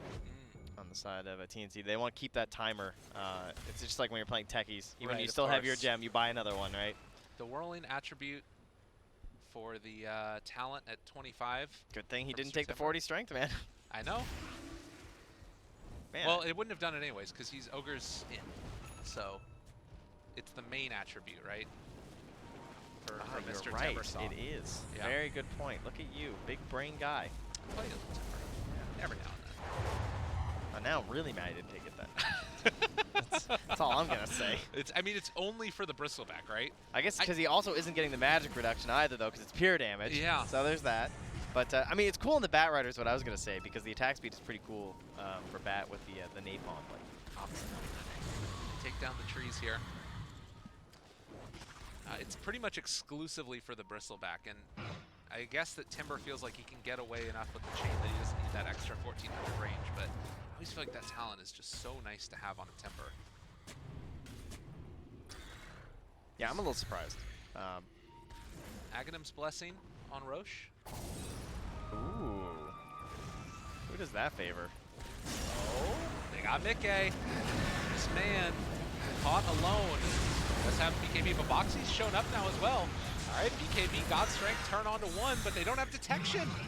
No detection at this late stage. The fear, the chase, the slow, the stun. They get the Sonic Wave, they get the kill. Mickey's gonna go down, and they also find another round. Look at the damage. Are you freaking kidding me? He's doing 700 damage to the Bristleback. Yeah. Yeah, this guy gets pretty bananas. Or I actually think that they should give the Aghanims to Gabby so he can keep Warpath up all the time. I think they're going. Oh, no, they're giving it to Armel instead. Okay. Oh, no, they're not. He got the Aghanim. Are they? Yeah, they gave it to Armel. Yeah, okay. I mean, it's very good on Armel, right? That's like creep wave control and everything, too. It's true enough. But look at that damage that the Bristleback does. Plus 600? Yeah, that is indeed pretty crazy. Or plus 500, sorry, but he's up to 600 with his base. And they don't have Sven now. No buyback, 80 seconds. TNC looking to go high ground and shut down Alliance here in this game number 1. Feeling like we're already going the distance. Mickey's going to have shockingly low hero damage this game, I think. Gabby, he's taking a lot of damage there. They didn't hit the chain and they pull him back in. Ice Blast though, it's going to land on the floor. It's not enough. It's not enough. TNC, they take down the Timbersaw. No buyback. The arrow is going to connect onto this Death Prophet as well, trying to push her back in. That's the Aegis popped already for this Queen of Pain, but they're going to have the fear if they want to jump in for this. The BKB just forced to be popped for the Death Prophet as Gabby keeping his eyes on the prize. Going to take down this Tier 3 tower in just a second. And Dodo Plus win probability swinging back the other direction. TNC are doing it, ladies and gentlemen. They have the buyback on Sven. It was a timer issue. He had the gold. Okay, chase, trying to run away, no BKB. And the arrow actually hit onto Sven as he was trying to move out. Arrow hits Mickey. But they got the tower. And 4 bounty runes as well at 50 minutes here too. Yeah, so that's going to be a lot over there. 125 each per bounty run. Oh, actually, up to 140 there, too. Grab the next one. My goodness. So, 32,000 net worth lead.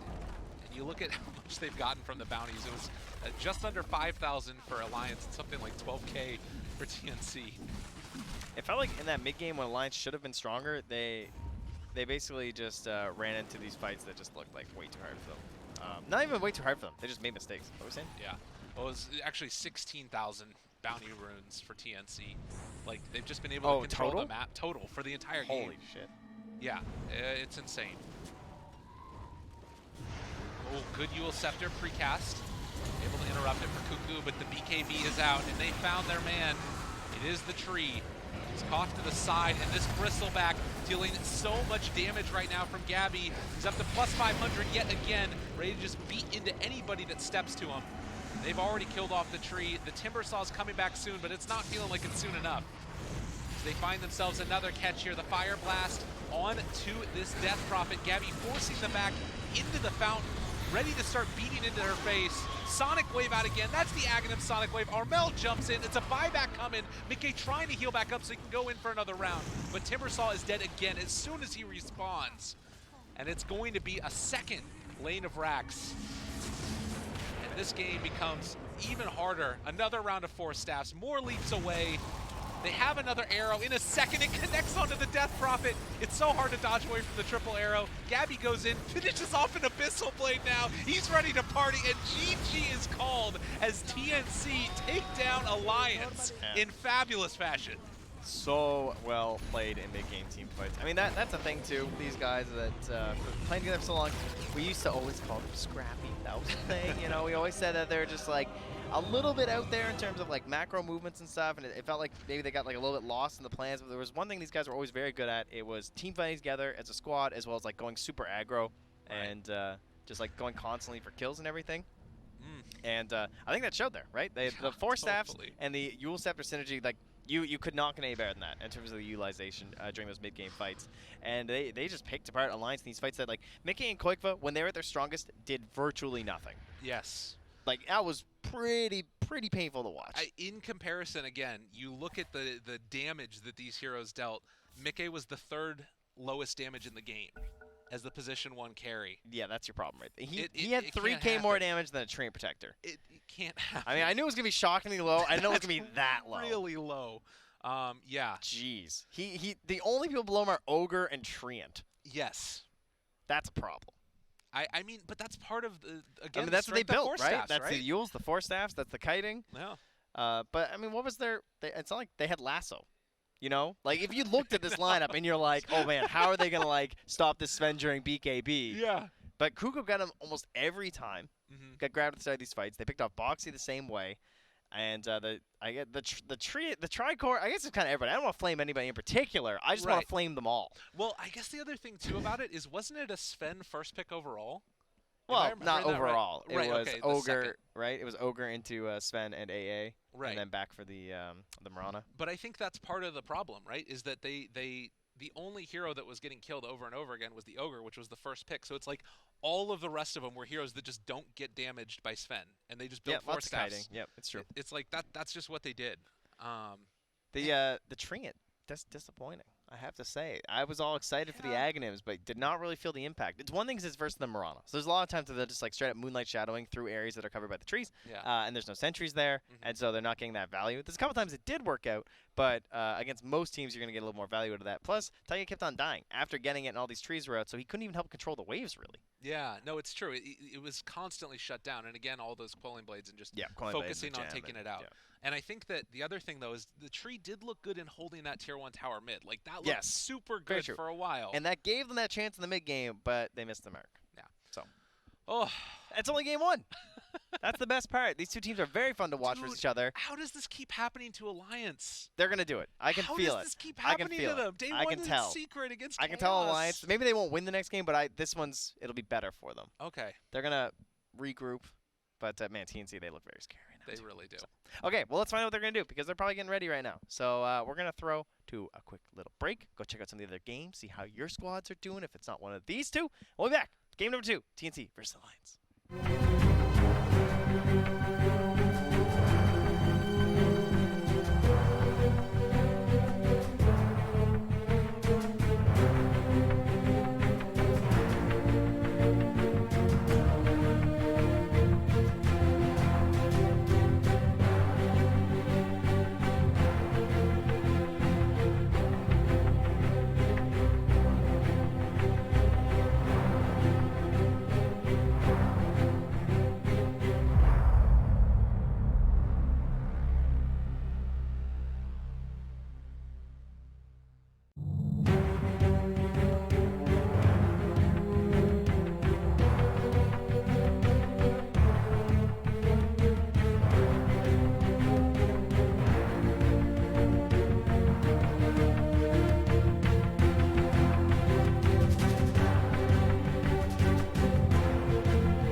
Ladies and gentlemen, hello and welcome back again. TI9 group stages. Woo.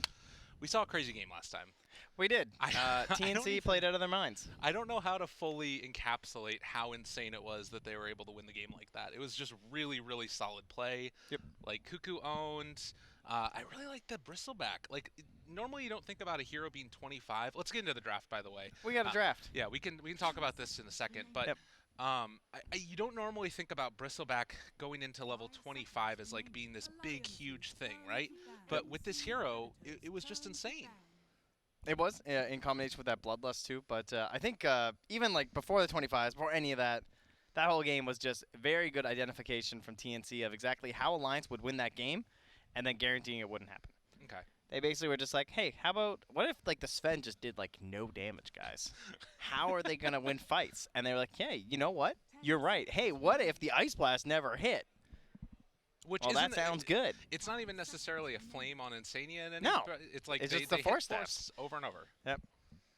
And also, of course, the Yule Scepters. Even if somebody did get rooted, then the Ice Blast were to connect on the debuff, then it was like there's no follow-up afterwards, and No. also mobile. No, it was super well played from TNC, and they just, as much as I thought it was an inevitability for Alliance, they just won so many massive fights in a row that it just accrued to this like 30k advance. It's like, okay, well, it doesn't matter what your heroes are at this point. And then you got these crazy 25s that change a lot of things of how you typically think about Dota, like a Bristleback who becomes a absolute siege monster. So this time, how have things changed? We still have the Chen gone. We have ourselves the Oracle gone as well, but it'll be TNC again with the first pick, and again Alliance on the Radiant. So we're in the same situation here. Okay. So we'll just pick the same 10 heroes, because I think that's how Let's drafting run works. it back, guys. Yep.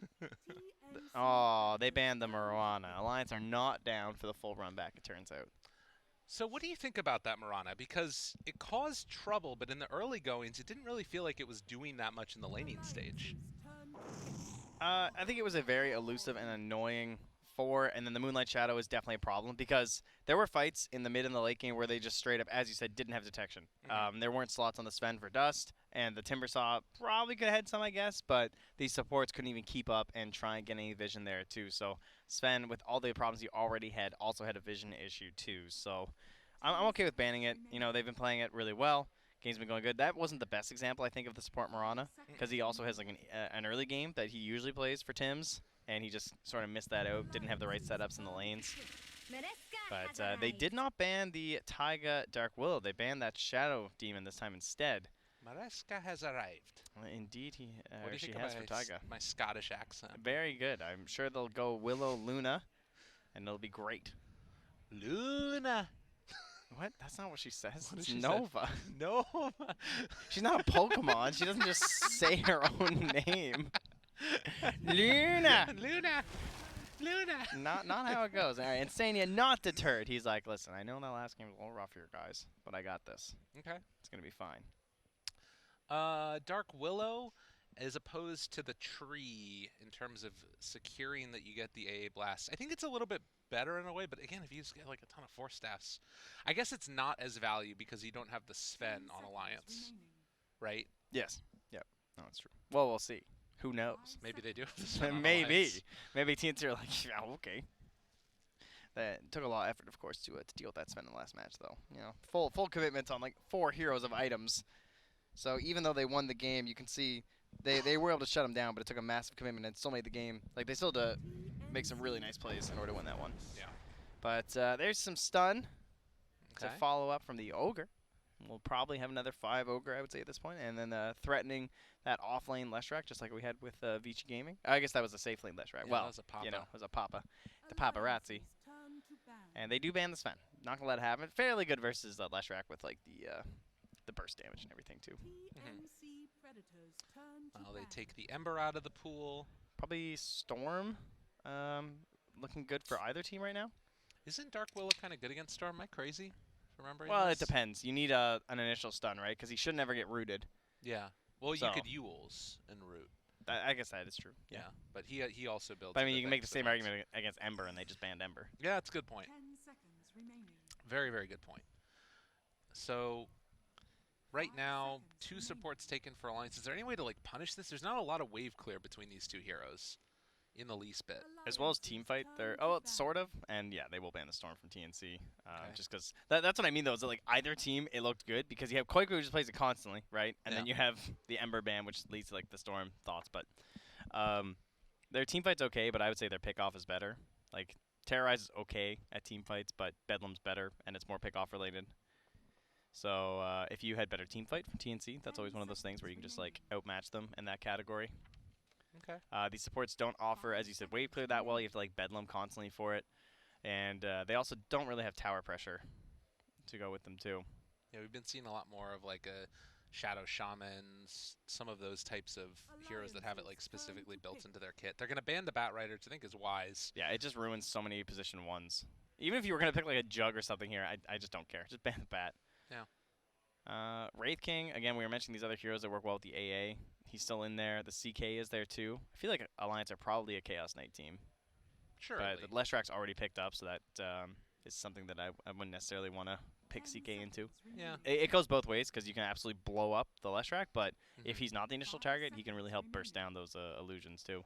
Well, burst. I say burst. It's pretty hard to kill CK illusions, but they do die. Where's our Tim's hero? What do you think? You want to see like an Earthshaker, an Earth Spirit? Either one of those could be kind of cool. I think Earth Spirit's maybe dead. I like initial stun. I don't want like another follow-up stun, so I do like the Earth Spirit, like Fisher, and then that helps set up for a split Earth on rotations. Earth Spirit. Earth Spirit's not bad. I'll take the Sand King themselves, eh? How many boxes here this game? Sand King, Dark Willow. All right, very easy execution here. Sand King AA too. So this trio is very gank heavy.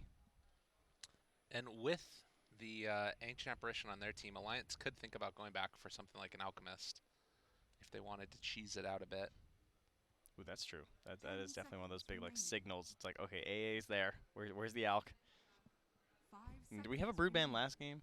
Yeah, it was the last ban. Yeah, it was the same thing again where they banned Brood and then they picked the Quap with the Brood set. Oh, yes. Right, of course. For Armel, yes. Yeah. So we do have to watch out for the potential brooding here. But, you know, Alliance would have options, for example, at this point. TNC don't currently. But you know, I'm sure she won't make it to the 10th pick. So Cuckoo's other big heroes. He has a good Beastmaster. I feel like he's going to play say. Leshrack. He is a good Leshrack. Yeah. I think this might be his. And it speaks to the respect that they have for the Cuckoo Bat to ban it out after taking something that, you know. Yeah, because Lesh is still a great hero in all 3 lanes. Right. So a minute left for TNC on their 3rd pick. Is there another good leading stun that works well with the Leshrack? Because right now you kind of have to play like the Ogre and the Leshrack together, so then you almost need like almost another leading support. Ah, that's nice. So you go Tim's Grim, and he can play, I think you go, oh, okay. They just take it right now. So they know they won't get a 10th. Fair enough. I'm fine with that. So Sven's already banned. Cuckoo, Kanka's banned. Kanka's banned. Do we go Tiny? Yes, you are 100% correct. Okay. I can't think of anything that would be more tempting. Tiny looks perfect. Tiny has Avalanche for the Shadow Realm on the Dark Willow, which is annoying. He already has 2 targets he can burst down about the Dark Willow and the AA that do not get enough HP to survive a toss combo. He has the nice, massive AoE of the Avalanche to help cover a Sand King when he's in the middle of Sandstorm. I like it. Trying to control him. But where do you lane it then? Do you mid. just put it mid? Oh, Yeah, mid against Tiny Bird, mid, right. Cuckoo, Leshrack. And then you put the Leshrack with the Ogre in the off lane. You put the Grimstroke with someone else in the safe lane, like I don't know, anyone. Someone who plays that same tempo of Lesh. You just do the Jug. I know I just keep going Jug, but hero's still good. Yeah. If they wanted to, they could go back for something like our Wraith King for some late game insurance, but it doesn't really play at that same tempo necessarily. Like a Lifesteal or something too could work. Or even play like an active Spectre. Lots of possibilities. I'm not that afraid of this Broodmother right now. Oh. Wow. Okay.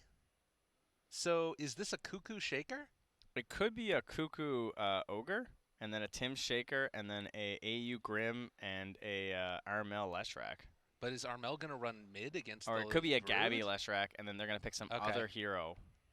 But I'm really surprised they didn't go for the Maybe they Tiny. feel they have another hero that answers the Brood, and they're like, okay, if they ban the other one, then we'll like take what, the Tide or something? Yeah, something like that. I don't know. What else could deal with the Brood? I mean, this. I don't know if Axe can even do it anymore without the double stout. You need like AoE physical damage, I think, because the big thing that got nerfed was the spiders armor, but they still have the magic resist. Something that can like clear through it. I guess they could be like, hey, we can just play Bristle or Tiny or something, but Yeah, they could do Bristle. yeah, I guess maybe that is what they're thinking. I mean, they clearly are not concerned about them getting the tiny band, because that's the very clear Yeah, band. I would be again very surprised. I guess Alliance are playing that same game in their head. We're just like, wow, they didn't pick Tiny, because Tiny's just like the go-to. So so they're thinking it might be a mid shaker perhaps. Yeah, as the answer. I don't think that a mid shaker is a good enough answer. Actually, how much? Or offlane shaker, I guess, because Alliance obviously respect the offlane shaker themselves Right. with the way that Boxy builds it. It's a very interesting this draft. I don't think it's mid shaker. It must be a Leshrac thing or something. I don't know. Brood's one of those heroes where you're just like, huh? Yeah, they banned the Alk. That would have been a nasty last pick. Dude, Alk Brood? Oh, that would be disgusting. Yeah, I don't know about that one.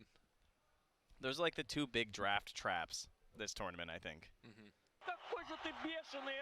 All that's missing is like a TNC Meepo, right? Yeah, there you go. Perfect. Then we're all Easy. set. Does Gabby play it? I feel like I haven't seen him play it. I don't think so. Armel? I don't know. Come on, give me the Tiny. Oh, okay. Whoa. All right, well, they were right.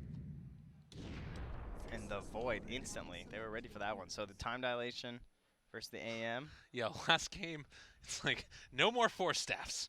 We're done with your Force Staffs. Yeah, they brought the stuns this time. Way more control now from Alliance. Oh, they got that sick Broodmother set, too. Quick has just been itching to play it. So where are we? We got Armel on the Shaker, indeed. Oh. We got Cuckoo on the Ogre, so he's going to be leading the stuns. Tim's going to be the follow-up, and it will just be AU on the Grimstroke there. Man, they had a lot of flexibility that last pick. Yeah, they did. But sometimes when you have so much flexibility, it means you don't have like heroes that are absolutely the best suited thing for that role. That is true. So the question mark for me is the Armel Shaker I just able to wanna deal watch with mid. Broodmother? Yeah. I don't care. No cares other lanes. Yeah. All cares mid. Because Brood is a hero that she just gets changed, and it's just not a hero we get to see enough. Right. And so there's always these questions just like, okay, well, does this work? Is this good enough? It's like mid Shaker, pretty much we've only seen it versus Ember, I feel like, in the past year. It's like the only time it comes out. So the big thing about Brood is like level 1, it's not a dominant thing, right? No, like you start to you're build up just spiders. throwing out webs. Right. So maybe the thought here is Earthshaker is just going to be able to dominate her in CS and deny everything with Enchant Totem build. You know? Like that could be one of the ways that they try and do this. And then if he gets enough levels up in Fissure and like Aftershock, then he can maybe just like kill the spiders with that. I am ready to be entertained. Yeah, this is going to be a very interesting game. Ladies and gentlemen, if you're watching from home, keep your eyes on mid. We're going to keep our eyes on all. If. What do you mean, if you're watching from home? Where else are they? That's a good point. Are they behind? Hello? Hello? Are you back here? there? Hold on. Oh, there's someone behind the light. Right. If you're watching in client, watching the mid lane, we'll keep our eyes on all the other lanes and let you guys know what's happening. As, of course, the wonderful Helper and Wepas keeping our eyes off where we need to be. But yeah, interesting matchups. Who's a Liquid fan there? The Alliance are Liquid fans. Interesting. That's their prediction. He tossed out a couple balloons. There we go. It's insane. Yeah, he's the Liquid fan apparently. Magic is an abomination. I don't even try. That's impressive to keep that thing. That's like kicking a rock down the sidewalk. You What know, is? he's keeping that balloon perfectly in line. He had it going with him. Yeah. The Nakapools get thrown out there as Nakapoo? well. I can't do my voice like that. I just can't do it. I just can't do it. All right, interesting. Oh, Taiga. Huh. I know. It's really Scary. scary. Hey, he's a thinker. Player with the most lasts, it's 7 minutes, guys. My prediction Dude, buzz. What do you think? It's gotta be the Earthshaker. Who's right? Boxy leaning against? It's gonna. He's gonna Spiderlings. Come on now. I'll get him, Cuckoo. Give me my money. All right, tapping it. you're right though. Okay, Armel, I'm trusting you. What if it's the Brood though? What if she just runs away? That's a good point. Then you know what, What is happens? he doing? That's a good question. I don't know. He's preparing. He's like, I'm not gonna let her hide in here. This is pretty smart. He's just cutting all the trees, making some paths. Huh. It's good places for him to run too, I guess. Drops down his flag, and it looks like TNC going to be able to secure the 2 runes down bottom. unfortunately for Gabby, not able to steal away any himself. And he's going to do some nice little quick feet there.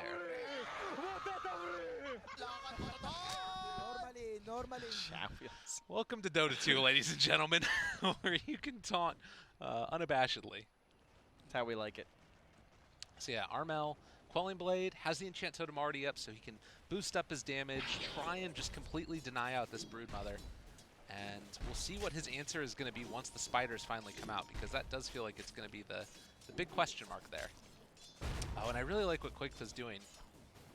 Sort of keeping both of the deny and other one at even HP, so that way the Armel can't just secure both of them no matter what. Tim's taking a lot of damage up in the top lane. Looks like Boxy is going to be able to walk away with no real problems there. So really the only surprise, at least at this point, is that the Ogre's alone. But we'll probably have the last track rotate down here now the kill wasn't successful, and they'll try and just get like Ogre comboed up there and try and just kill Insania on the AA. You think a big rotation like that? No, just Tim's. Just Tim's TVing down once they miss the first blood up here. Yeah, And yeah. The first blood. They did indeed, for he will be first blooded. Now it comes the question of like, do they have too much pressure on the AM with that death? So, and Tim's had already TP'd actually, I didn't even realize. So, oh, and he bought a Bassi. Okay, never mind. He's playing up top. Okay, so full So tri-lane. they're just tri-laning, yeah. Interesting. The tri-lane with the anti-mage. So can Ogre live versus just a... Ooh, AU. Man, that's tempting. Oh, he takes some tower damage. Yeah, that wasn't worth it for Tiger. He's like, I just had to make sure. So Ogre, without a stun, I guess he's fine, right? Because they need to get lucky on a bash like twice in a row to actually connect the cold feet. And he should just be fine down here as a solo. And he's body blocking the small camp. Nice. They even spent a D ward. Okay, very well played by Cuckoo. Guy's having an amazing series so far. Definitely. Arcane Rune spawns down bottom. Looks like the Brood might be the one that goes over and checks it, or possibly not as well. It's actually going to be the Ancient Apparition. So A picks up the Arcane, use that to spam against the Ogre. That could actually be kind of problematic with the Chilling Touch. It's just like so much continued harassment. Top lane, going in now. A little bit of a stun there onto Boxy, but no detection available as the sentry was taken away. Alright, as you can see here in the mid lane, 19 and 7. Uh-oh. Oh, yeah, Cuckoo's fine. Yeah, it'll be alright. Armel having a great. Again, this is another like, kind of common Brood thing, right? Where the earlier levels aren't really that time where you see the total dominance once they're stacking all the damage. But there you go. Gets the Fisher. Ooh, mid top though. Oh, sorry. They're gonna go onto Boxy. I just love There this you mid lane. go. As Boxy is gonna take some more punches, and it looks like Gabby almost finds the kill. Does he dive for it? Doesn't need to. But yeah. Mid lane, like you were talking about, Armel gonna put out a lot of harassment there. Couldn't quite kill off all of the spiders, but I think that he killed some of the spiderites, the less tanky ones. Yeah, Quick was starting to build that army, but he's forced back into the jungle there. So, gonna have to start stacking up those webs, and getting the points up there too with the spiders, and we'll see how level 5 treats them. But up top, again, it's just more blood. Tim's eats the dirt. In the meantime, anti-mage Gabby sticking around the area, wants to trade hits. AU, he's gone a bit too far forward himself. Boxy should have another Burrow Strike. Lands it now onto the Grimstroke, and he goes down. Taiga getting low, but he's out of mana, so the damage. Oh, another round, another Fairy Fire. The hit, Oh, he geez. get the kill. That Well was so played. close. And now the stun, the follow-up, but it looks like him not wanting to stick around, just wants to get back to farming. Yeah, just making sure there wasn't another Burrow Strike. Probably did another cooldown precisely because Tim's just came back in. Last time we saw Taiga on the Dark Willow, he was, I think, 4-0-1 to start the game, but already 2-1-1, not too bad. And heading back up with a full mana and HP pool to see if he can secure a few more for himself. And, of course, he's the Bassi buyer for the Radiant. Burrow Strike away from the stun coming from AU, and Tim's looks for the stun himself, is going to be able to find it there onto Dark Willow. One more punch on the side. Getting close to Bounty Rune time. Let's see how this works out. Also getting close to Armel Echo Slam time. That is scary, because you know that when it's the mid-shaker, he's going to be stacking those points in the Aftershock. A lot of times, you're not that worried about the early Echoes versus Earthshakers, because they tend to have more points like the Fisher early on, especially in like that support role. But God, and AU, again, the bloodbath continues. They dodge away before Boxy was able to get off any type of stun. Now Taiga also in some trouble. The Fates, not Fates, excuse me, Diabolic Edict, doing some good damage. And might actually snipe him. AU, ooh. away there, buddy. And that does mean that Alliance will be able to secure the 3 bounty runes rather to the 2-1 of TNC. Oh, Cuckoo. Oh, he's out of mana though on the AA. So he should be okay. Well, unless they get the bash, of course. And Mickey had the wand, but didn't have his time walk back up, so didn't want to go for it. And now Koikiba is sort of relegated to heading back to the jungle. Armel does have 6. Yeah, he's got the bracer too, so I think he's just too tanky to deal with, and that just means that he's going to have to try and chase the Brood if he wants to go for the kill, but I highly doubt he's going to see a Spider again. Yeah. No, it's really tough to make that work. But the other thing, honestly, is like, even just Broodmother walking in and trying to get last hits, I think Armel can just kill him. Yeah, that's... Yeah. Like, without spiders there. Yeah, and I know what you mean, yeah. Yeah. It's not a good look. I thought that he'd have actually a chance to harass him a bit more, but just that early armor is too much on the Shaker. 5 already. Poker throws out the stun, secures another last hit. The slowdown comes from Insania. Need another bash here on a Cuckoo. Actually, they don't. Insania just gets the DOT kill. So 4-2, less than 1,000 gold lead, and Armel, we're talking about so far, leading in the last hits these early stages, and also in terms of net worth. Oh, 7 minutes too. All right, Armel, keep it up, buddy. You got this. Look at that Cuckoo securing the last hits. He's had a really good lane down here for an off laner that's solo against 2. Yeah, his slashes haven't been great, but neither the Sand Kings. Yeah. You know, he's constantly retreating. He's got a bit more kill involvement, so in terms of like the net worth, the Sand King is a little higher, like 300, 400 gold. But yeah, once again, just by himself for Cuckoo. Mickey making a rotation. He's coming top. Want to make this work, and Tim's will go down. Oh man. Good He's faces going with for the Chrono. AM. This is a bold play. I don't know if they can get this. The counter spell in a second, possibly. Is it answer to Boxy? The chase forward didn't have it up. He did have it up, but couldn't get it off, I guess, in time. And with that, the anti-mage gets punished. Yeah, really nicely done here. Perfect rotation. And you so rarely get a big rotation like that in your first chrono. And this was, oh, I was going to say a triple. But Armel, What a guy. coming for the team, has the phase boost to get there in time. In the meantime, Tim's makes the rotation. They find the kill on Insania bottom. Good counterplay there from Tim's. Just making that read of just like, okay, well, before you come stop, I'm going to get a freebie. Don't want that AA getting any free XP. Getting to that 6 as early as possible. Now Gabby's down bottom here.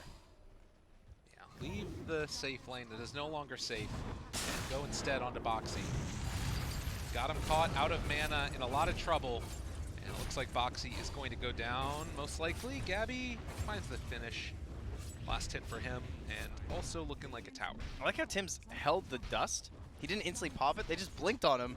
And then he just burrow striked and ran out because he was scared he was going to get stunned and they were going to dust him. Yeah. And Tim's didn't like waste his 90 gold. So now if he comes back, he still has problems. Whereas if they had popped that, right? We had an issue. Now he thinks there's a sentry there. He bought a sentry ward and is bringing it down. That is not the case. And it looks like he's just going to have to clean up the remnants of that bottom lane where they're about to finish it off for Gabby. No. Oh, Tim's took it. I wonder how that worked. Okay, sorry, we're mid lane now. Tim's guy, we're fighting over a tower, I think. Dude, look at this spider army.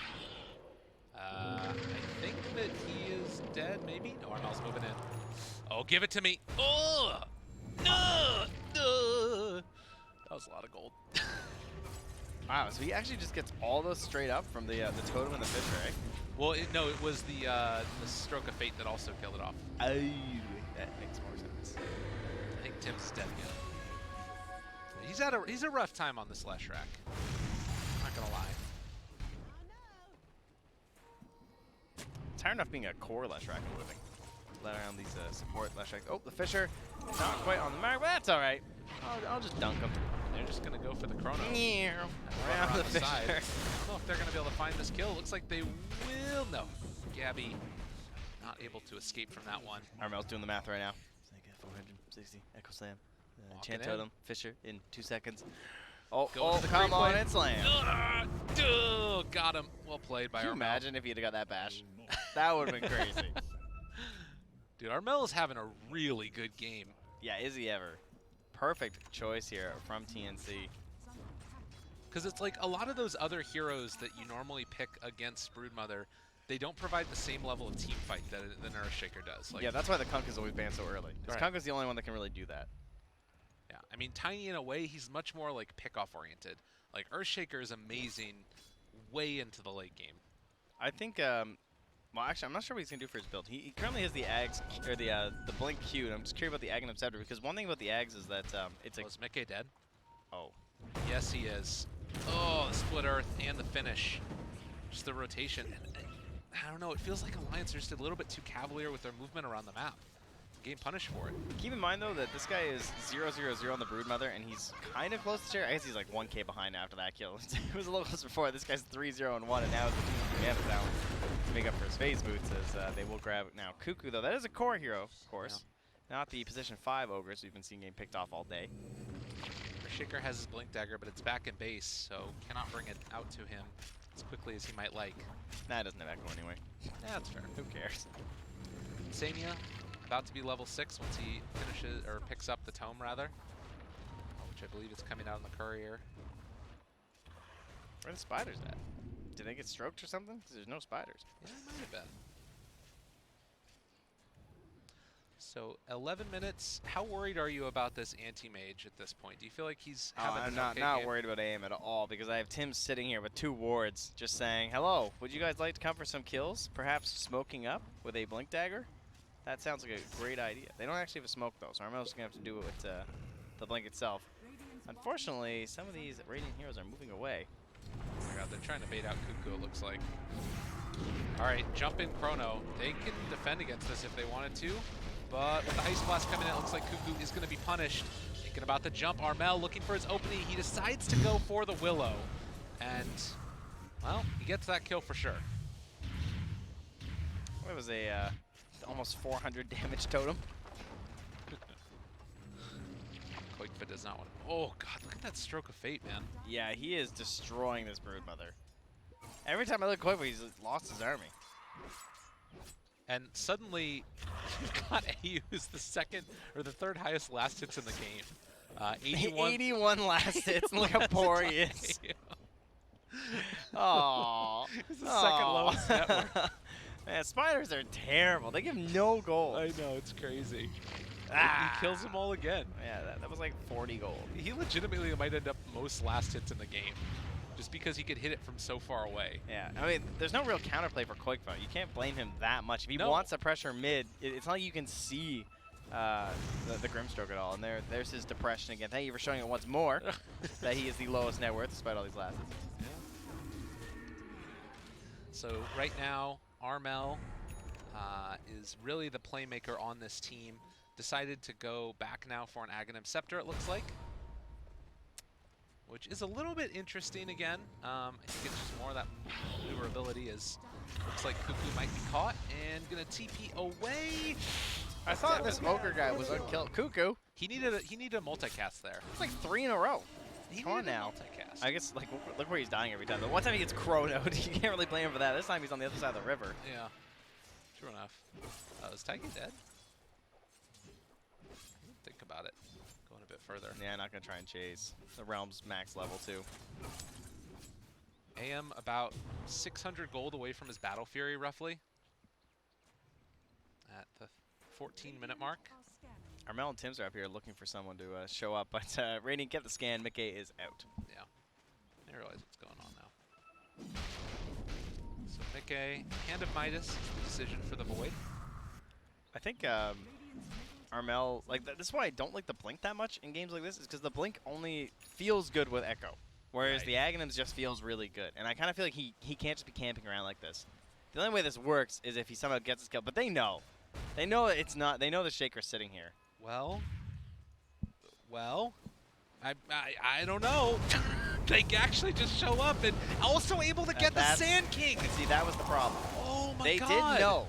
I guarantee they knew, because they scanned. They Yeah. knew he was sitting in there, but they thought that when he came in, Boxy would have the counterplay. Unfortunately, he got the worst possible timing of where he got hit by the Fisher too. Because the whole plan was that, yes, we know that Earthshaker's going to jump, he's going to echo you, I'm going to Burrow Strike, and then you're just going to chrono everyone, and we'll get a kill. Because I'll be able to just, like, Sandstorm or whatever.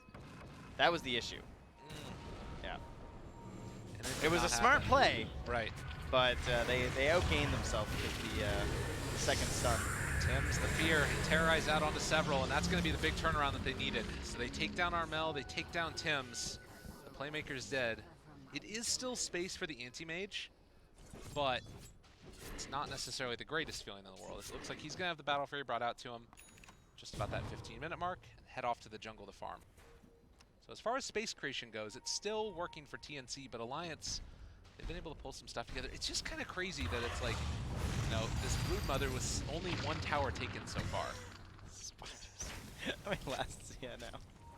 109. He's got more last hits than his AM. Oh, all right. Oh, they're tied. Yeah, they switched Neck back and and neck. forth. This is an epic battle. He was even hitting neutrals trying to beat him right now. He's like, yo, what are you at now? 116? I'm 150. Uh-oh, moving in. Cuckoo in trouble. Gets caught. Armel looking for the combo. Can they kill off this Broodmother in time? It looks like they will. Gabby finds the finish. Chronosphere comes out, but the epicenter. Great play coming in from Boxy. Can they kill him off in time? The silence! Oh, it's not going to be enough, though. And Armel chased down for the moment. Has an enchant totem. Mickey. They still have Not Burrow. chasing. Burrow strike comes through. They take him down. Alliance doing him dirty with Boxy. Oh, I was like, oh, he's not burrowing him. He's like, wow, that was really smart to wait for the spell shield. And then he's just like walking away on Armel. He's like, oh, he's still not burrowing him. 3 heroes. Oh, that's good. Yeah, that's the way to do it. That was patience right there from Boxy. So often he has been the playmaker for this Alliance team, like getting everything that they need. Whenever they're like losing games and everything and like, oh man, Alliance aren't looking so good today, it's just like, your boy Boxy is going to get his hero, be it the Sand King or the Shaker, and he's going to win you some Dota games. This guy loves the big playmakers. 800 damage dealt with 1 Burrow strike. Give it to me. That's pretty good. Give it to me. And Mickey on point with the Chronos once again. Yeah, he's doing it. Gabby has gotten his Battle Fury at this point. Is this a game? Oh, let's watch this again before we get into Oh yeah, here we go. The only problem was that they couldn't quite save Quickfoot. It's like, I'm coming with that ground. Oh, sorry, bud. No. And Boxy being just outside of it. Yeah, like you said, great play by Mickey to get that Chronosphere without catching Boxy in it. Because if you do at that point, these kills don't happen. Yeah, and he had a 2-man burrow right there, and he just waited and waited, and then it was like, oh, perfect. Unreal. He bait them in a little bit more. But yeah, it does have that feeling in this game of, you know, an AM that's kind of been left alone, but there is a Faceless Void still that he needs to be concerned about, right? Like, can't Void eventually cause enough issues for him? Yeah, for sure. And then we're going to have Broodmother Eggs, which is another thing we don't want to forget about. He's going for the BKB first because it's a nice BKB game versus the Shaker, versus even just the AM, the Leshrac, all these nuisances for him. Grimstroke too, I suppose. Some chain stuns. But once the Ags is out, it's just like Broodmother is such a terrifying hero to play against. It's like super fast. Look at this army right now. Where is my Grimstroke? Then want to find it. Oh god, this Boxy. army. Armel getting the walk away, chase forward. Venom's Embrace used to make sure there's no follow-up stun, keeping AU alive. But that was Epicenter used, and they didn't get the kill onto Armel. He went for it. I was like, I want to let you to go for it earlier, but he's just like throwing strokes of fade into the trees over here, trying to find the spiders. Yeah. He's just chucking them blind. Ooh. It's only a 5-second CD, man. That's so low. Oh, Boxy's out of mana though. Boxy's dead, I think. Yeah, then I'm not even gonna waste the dunk. Oh no, they did use. Oh, the they dunk. used the other dunk. Yeah. Yeah, I guess I can't say dunk when there's actually a Shaker in the game. I guess just a little bit concerned about him burrow striking away there, so they made sure they had the full chain stun. Had a little bit of vision loss there for a moment. Oh, do they have a sentry? I don't think they had a sentry on them either. Those are all Okay. Radiant sentries. Yeah, that's why he went for it. Oh, that was quick. Tigers got blown up. Was that a kill? Was he hitting neutrals and that's what killed him? The cleave from the AM? I'm not sure. I think it was the Echo Slam that Oh, killed him, okay. wasn't He it? actually finished it that way. Okay. Big circle there from Insania saying, let's go. But that is 2 dead at the same time. And it looks like TNC are the ones that want to make the move themselves. A bit of a weird smoke going like this without the Echo Slam. Insania, spot him. Jump forward. Ooh, good force staff. Koikva moves into position as well. Tims needs to run, but he again is going to be the sacrificial lamb. And they actually chrono the Earthshaker. Chase forward for this guy. They have the Terrorize available if they want to use it, but it doesn't look like they're going to need it. Yeah, Boxy with the save. Helping Insane now. That helps Insane to get this track down there onto AU, who's going to have to try and TP out. One more punch. Aggie gets the kill. Jeez. Over and over again, they're doing it to him. And Cuckoo, he's going to get burrow struck here in a second as well. Can they get time with other heroes? I don't think so. This Ogre Oh has my had god, a the body block. abysmal game. Like, poor Cuckoo. We've been Dude, the praising him boxy so body much. block. Yeah. He blocked him until the turnaround. Cuckoo's just going down again. I mean, we look for this like early Midas when you play this core Ogre, and then you're like, oh man, he's gonna get so many items now, and he just got hasn't. nothing. Dude's broke as a joke. Oh, Gabby. Gabby. Manta? All right. Walk away. Yeah, farm those illusions. Easy 64 gold. He's trying to bait him in, just dispels it, and then backs out. So it is going to be a 2,000 gold lead for Alliance, who feel like they've taken kind of firm control over this one. But it is a bloodlusted AM, which is something that's not easy to deal with in the later stages if you can get towards those items. Oh, wait, he wants these last hits. Oh, he's looking. Where are those spiders? Hide behind the trees. We'll just try and steal away from his aim instead. I see how it is. Are they smoking? This looks like a TNC smoke here. Is Tim's dancing on the stairs? Do we have a smoke? Got one in the back there from AU, but nope. We're going to move in and let AM finish off some Ancients. I think Roche is just on the menu here for Alliance. Kind of surprised they haven't made their way there quite yet. I guess because the Broodmother doesn't have well, she has the Medallion, so yeah. It's fine. Didn't finish the Solar, but still obviously quite good. Right. And going for the Scotty next on the Anti-Mage. A little surprised by that. I thought that he might just go for like the immediate basher and try and like jump the void or something. He's trying to live Chrono. That's the only problem. He's just resigning himself to getting Chronoed, I think. Okay. Quick was so slow when he's at a bullpen. Where's my Ags? You know, something that we didn't really mention all that much was when people were looking at the core Ogre build, like sometimes it was going along the lines of a Dagon or any of those things. And you combo that together later on with the Grimstroke. That could be pretty cool. If he goes for some more of those, like a Hex or something like that, the double control type of plays. Wow, that's just wild. Right? I don't even know how those multiply. I know that when you do a multicast, it's a separate instance. So I guess theoretically it's a separate instance, right? Yeah. So it'll be like 8 Dagons. Yeah. Good Yules. And Taiga ended up hitting himself. Well, that's what happens when you play against Anti-Mage. Yeah. Get bopped. They pretty much need Armel to use Echo Slam, and then I think they're going to head in towards the Roche pick. Because once Echo's down, they can definitely just Roche from the side of Alliance, and I don't think there's too much you have to worry about. Although with the Aghanim Scepter, he's more valuable than just Echo at this point now. Yeah. Well, and also the Aghanim Scepter on the Brood means that they have to be kind of wary about moving anywhere because you could just lose a tower so quickly. And Brood is level 20 now, which, you know, that extra spider attack damage, they're going to take down buildings very rapidly. And Alliance is just keeping themselves around the pits, or like at least scanning there too to keep an eye on what TNC are up to rather. And not moving too far on the map. Mickey, they think that they're actually smoking in towards Koikva, I believe, because they're guarding him from the tree line. And now it seems like they're going to smoke. At least this is their, yeah, they got 2 smokes on Insania. So they're going to smoke behind Koikva. Okay. Leave him revealed. And our big initiator, of course, will be that Faceless Void. And Armel is here, prepped for popping smokes. For that Dude, Mickey chrono. knows. He's walking through, maybe. They see that he's in the trees. All right, they triangulated. All right, they figured it out. And Armel, they spot him. In some trouble, though. He goes down. That was really nice. The way that Mickey just stopped moving, right? Yeah. When his smoke popped, he just waited, and then Boxy went up, and his smoke popped, and they're like, okay, guys, he's in there. And he just like slowly crept their way in there. And while I said they had to wait for the Echo Slam to be down, the other thing you can do is just kill the Earthshaker. That'll put you into the Roche pit. Oh, good ward takeaway there, too. So now they don't even have that vision around the pit there, but they should realize that Roche is being taken. And I think they're aware they can't do anything. Just going to go and try and get some split push working. Wait, AU? He's out real far. And AU's just going to die, it looks like. Gets the silence off to 2, but that's not doing anything. And now they have Gurmulti for the potential fight that could come. I guess they probably... Is this just going to be a farming Aegis for Alliance? No, I don't think so. I think this is a Broodmother and get super aggressive Aegis, and it just force AM to play like all this at best, but mostly it'll be like Alliance should get this whole part of the map there. That's a lot of the map. That's the power of the Broodmother. You get to cover 75% of it with your spider or with your webs once it's complete, and I think it's on the career. It's actually done. So here we go. 15 web charges all of a sudden. How is that for you? That's a lot. Yeah, and so the other bonuses from the Aghanim Scepter here is I'll bring every. You get movement speed cap is removed. You get faster movement speed, and you get way more webs.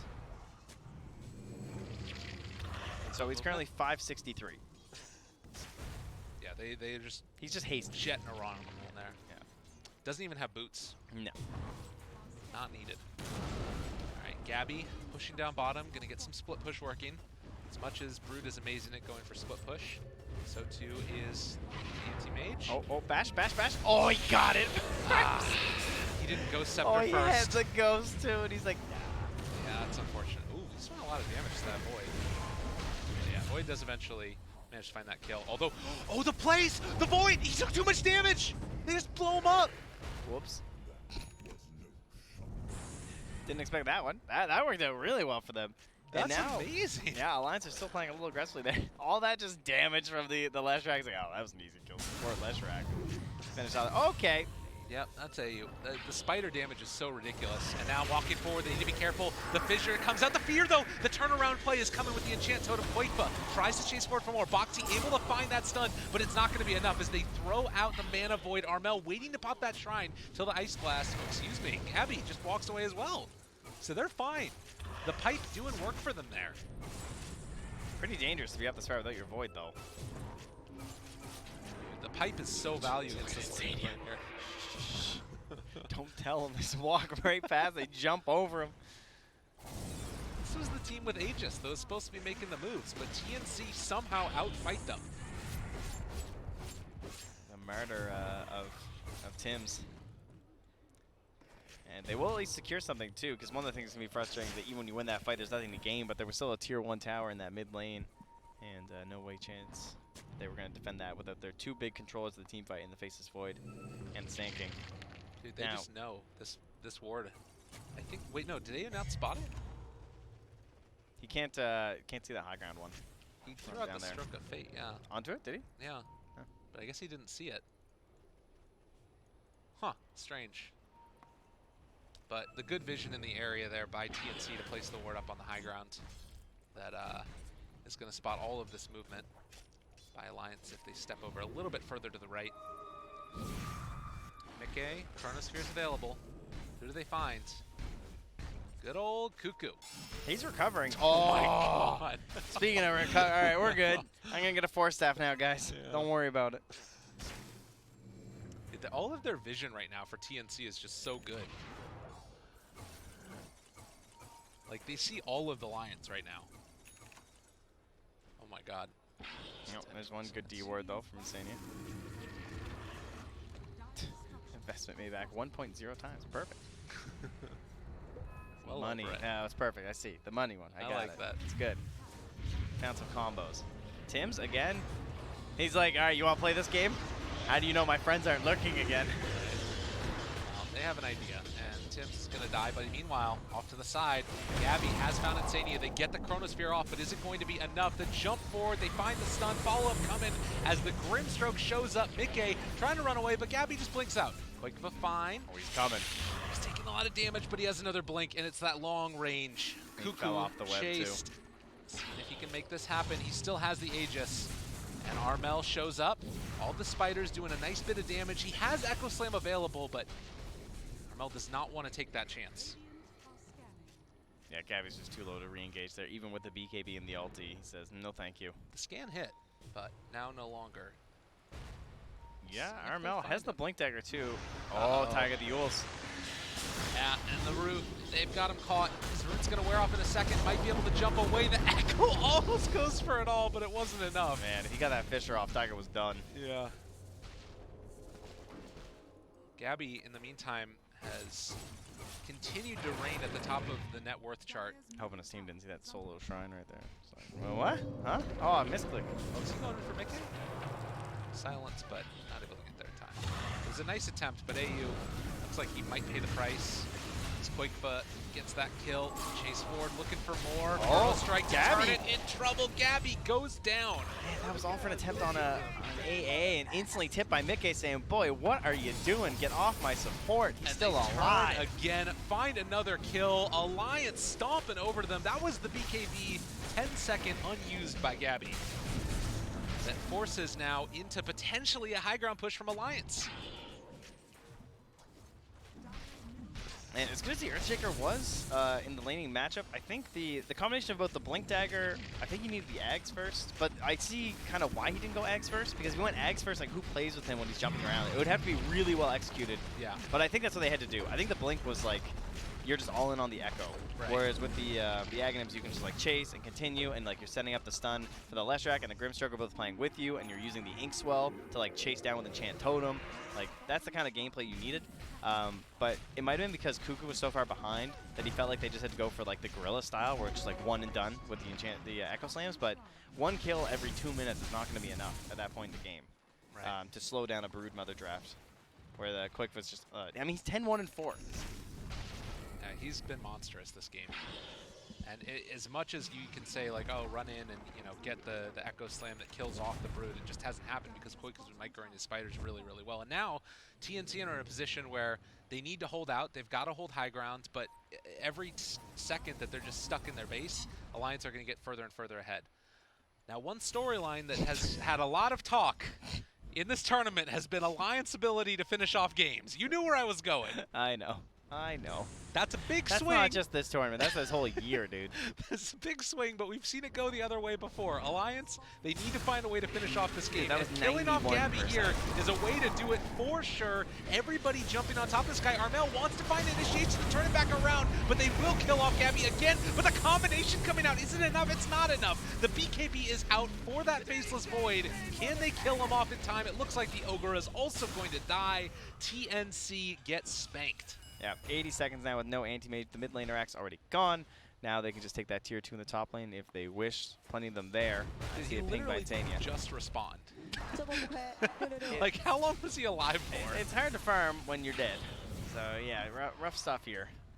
Jeez, he got stunned. He got Burrow Strike, Chronoed, and Feared, and Cold Feeded, as well as bashed numerous times.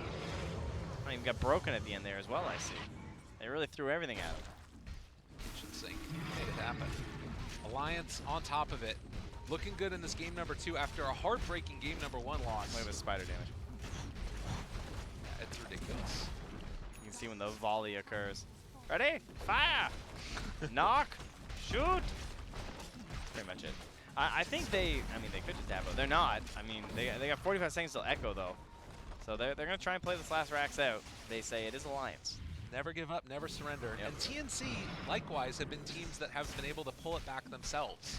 Like, it's not just that Alliance have sometimes struggled to close out games, it's that also TNC have been able to pull otherwise what seems to be unwinnable games back. Yeah, I heard that required some fountain diving, though, from Keen. So I don't know. As long as the Alliance stays at the fountain, I think they got this one. It's going to be a tough hold for sure. That's the mystery we look for, though. You never know what will grip you Yeah. in TI. Maybe you just really want in there. See, Ogre has gone for the Force Staff again afterwards. I was wondering if he was going to think about going for some more damage. But right now it feels like it's kind of all on Gabby. He just keeps on getting chronoed. Fissure off the mark. Quakefa thinking about jumping. First crown onto Cuckoo. Don't get near the rest All of the the team. spiders found them. They walk forward, the chrono onto 3. Mickey makes it happen. The ice blast on top of it afterwards. Alliance are doing it, ladies and gentlemen. And I think it's time to cast those 2 little magical words. Although Gabby, is he going to make it happen? Tim's chasing through as well. He blinks away in the duration of his BKB. Buybacks abound from TNC. He's got the Echo. He's waiting. But I don't think they're going to walk on into it. Chase, chase, chase. Nothing, nothing, nothing. Alliance. Dude, this Broodmother is about to have a Bloodthorn Jeez, done. that void damage. Yeah. He's very big. Almost 6k there from Faceless Void. That's just crazy. What's happening all year. It's almost more damage than he dealt all of last game. Mickey has had Third of his damage. He has had a huge turnaround in this one. Oh yeah. And I think a big part of it is, like we said, just in that Sven game, he didn't have, like, they first picked it, and so they just picked all the counters on I TNC. kept stunning them, and they kept moving. So that next game, they picked me Faceless Void. And they so can't move. they couldn't move. A nice force staff. So it was a bit of a replay here, I believe. Yeah. Oh, look at that. Nice chrono. And again, the scouting from Koik with the spiders is what sets that up, too. This whole wave of spiders just runs over them. They're like, oh, found them, guys. Yep. Easy Seb. You can see why he racked up so much damage. Only got a couple kills out of it. And you can see also Armel trying to run to get back into this fight and just couldn't get there in time, as we will see AU get taken down yet again by Koikva. It's okay. All It's not of that the exciting. spiders. Just, the spiders hit them. They got that plus 450 health, too, so they're a few of them, a few more survive. It's the Grimstrokes Annihilation and Pest Control with 201 last hits. Dude, they're actually insane now. 730 health on these spiders. Kill them all. All right, Armel. Good luck, buddy. Oh, the wraparounds. Okay. Let's see. I mean, you know what the game plan is. Get the Echo. Get the Echo onto several. Cuckoo shows up for a second. Mickey looking. Oh, he knew. Yeah. Had the read. And TNC going to back off, head home. If they manage to find a really nice Echo onto that Void, that's the way that you take that fight. Well, then you're echoing an Aegis, so I don't think so. That's a fair point. Yeah. That's a fair point. I guess they just need to kite it out and wait. It feels like Alliance are the ones that are in complete and total control of this game. 23,000 net worth up. Mickey, Silver Edge. Oh, looking he for a got him. find. And it looks like he will be able to find and kill off this anti-mage. Stun through Fissure. Fear lasts too long. And AM dead. He was so close to buyback. 150 gold. It's hard to believe how much damage he's doing when he took the attack speed talent. Like, he skipped over it, rather, for that time walk. As you can see, he's just, like, time walk and chronoing and not even worrying about that. Yeah. But I guess he did take the 70 time lock damage, at the very least, from when he hits those. Build attack speed, more chances for bash. Turns out Mjolnir is a pretty good damage item. Alright, what can they do here? Force Staff, into the push out of position, the Fissure.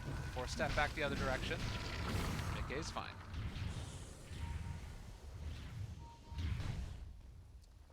And with that, AM able to get buyback again. So he was able to somehow scrape and get himself buyback.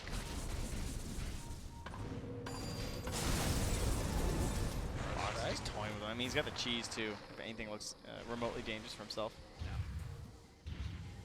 Okay, walks up.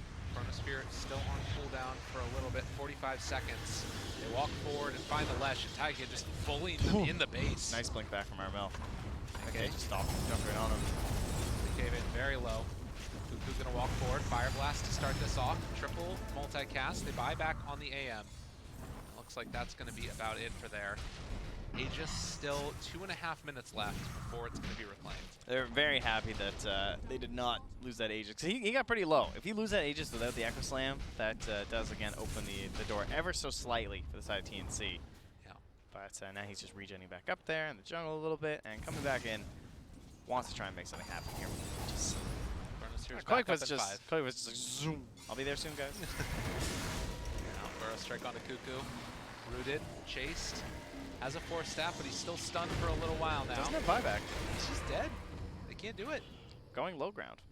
He's trying to create an opportunity, right, for Armel, but they just didn't see it. Now with Chrono up, they can just jump on Gabby if they want to. It's still a long time until the Aegis is going to be reclaimed. Boxy walking forward, decide to force onto him. Mickey can jump forward if they want. Chronosphere connect immediately onto both of them. How this are those is going two to be together? GG is called, and that'll do it. Ladies and gentlemen, Alliance pull it back. I could sense. Able to go 1-1 against I told TNC. you in game one. It was not over. Alliance, we're going to look way better next game.